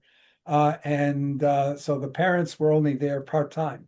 So that we see these. So when we talk about our other project solution, which is getting AI to become substitute parents, if you would, or assistant parents to parents that either don't have the time, maybe they don't speak the language, they never got an education themselves, whatever the reason, that those AI substitute parents that spend time reading stories to the kids, talking to the kids, explaining things to the kids, showing the kids uh, different things that they should know about in life, uh, that that's deemed to probably be the thing that would have the greatest impact on education in developed countries, but also developing countries. Take Yeah, but the Pakistan. thing was, when I was involved anyway, I don't know what happens now. We fed all the kids. It didn't matter which kid, like we just fed everybody. Um, Yes. uh, so Look up that an there was no organization. stigma because the thing was that we didn't want kids to feel, Yep. Yeah. so it was Yeah. more like Look, that. look But up Mary's what Meals. Look up a charity in Scotland called Mary's Meals. Or you can look on YouTube. They have several really good YouTubes out there. And this was maybe about 10 years ago. But we highlighted this to a group of primary school children. And the primary school children are the ones that came up with the readathon idea because of that, raised money and gave it to Mary's Meals because they're feeding about 3 million of the world's poorest children now every single school day, and mostly in sub-Saharan Africa. You know what And was interesting though, Bill? This is just, I'm not talking about what happens overall because I don't know. I'm saying for the school that I was involved with, the poor families, a lot of times it was really single mothers. They mhm, were home, they were on welfare, and they yeah, didn't attend to help at all. yeah, Like I always found that very interesting that they were actually, and they were walking distance to school, so it wasn't a transportation thing. yeah. And You're no, you're 100% right. That matches the studies here. In New York City, they have a thing called magnet schools. So these are schools for supposedly that are going to push kids a little further. And anybody can go. They have a certain time of the year where the parents can go and register their kids to go to one of these magnet schools. And the interesting thing here is one year I was watching on the news, there was a big protest taking place in Brooklyn, New York, where parents, middle class parents, were objecting to the whole idea of creating special schools for the better students or for the more engaged students. And they said this is not fair. You're polarizing the students by pulling the locomotive students out of poor schools. But then the next week, was the registration period. They went, and these same parents that were protesting against the existence of magnet schools were signing their kids up for the magnet schools. And they said, well, look, we're against the idea, but if we're going to polarize, if we're going to segregate the kids, I want my kid in the best group. And but they found that all the low achieving students that the program was actually intended to really help give them a leg up, those parents never even showed up to register their kids to try to get into a better school. And Yeah, I in our case, our neighborhood now has a lot of new immigrant families, mhm, and they're very engaged. They're very attentive to the kids, like way more than white European descent yep. families ever were. Wendy, So that's also, so I'm talking about my own observation. I'm not talking yeah, about overall. So I don't want to be quoted that this is the world. yeah, I'm saying that I observe it because I'm very involved in the community, both I don't go by color, so it doesn't matter. yeah, Everybody yeah, engages with me, but I'm saying that my observation was a lot of middle class white people, like it's they left it like it's like the kids can eat toasted whatever it is that they eat. I don't know. I don't eat convenience food, but the immigrant families cook breakfast. They yeah. have hot breakfast. They, you know what I mean? Like Well, this is it's a very very, interesting yeah. thing that is happening as well, because I think in your graph it shows that there's a direct link between having food and learning. No, it was whether the qualification for a free or subsidized lunch is the measure they use to Oh, indicate poverty. So if you're oh. qualifying for a free or subsidized lunch, it's Yeah, see, an I don't agree indication. with that because it leaves a stigma to the children. No, no, I'm not saying that it's good or bad. I'm just saying Yeah. to in order to be able to go and say this child that had this test result, were they in a lower socioeconomic background or a higher, they used the question of whether you qualify for a free or subsidized Oh, I lunch see. to be Okay. able to Yeah. just categorize it. But there's Yeah. another thing. I I just want have to, to run, Bill. okay, I'm sorry. yeah, no, But that's okay. it We'll comes catch in. up Sorry. on another time. Um, Yeah. yeah, Bye, Joan. Thank you. Bye bye. bye. So, guys, I think we'll sort of call that a day. And yeah, I've got to try to figure out how we put together some materials that'll make it easier so we don't get into these debates in a lot of our meetings, um, because people think the goal is to try to do something else, like Jay looking and saying, okay, well, I think the current education system is a failure, so let's just bypass it. But the for right now, that's what the kids are in. So if we want to have an impact on kids, if nothing else, even if we don't are not going to be able to stick with them with that for the next 12 years, so for their entire education life, if we can get them far enough that they develop into becoming an independent learner, I think that is already a success, regardless of what happens with the education system going forward. So thanks again, everyone. And I will hope to see you next week. All right. Thanks, everyone. Okay. Bye. Bye now. Have a good week. Have a good week. Yeah, everybody the same.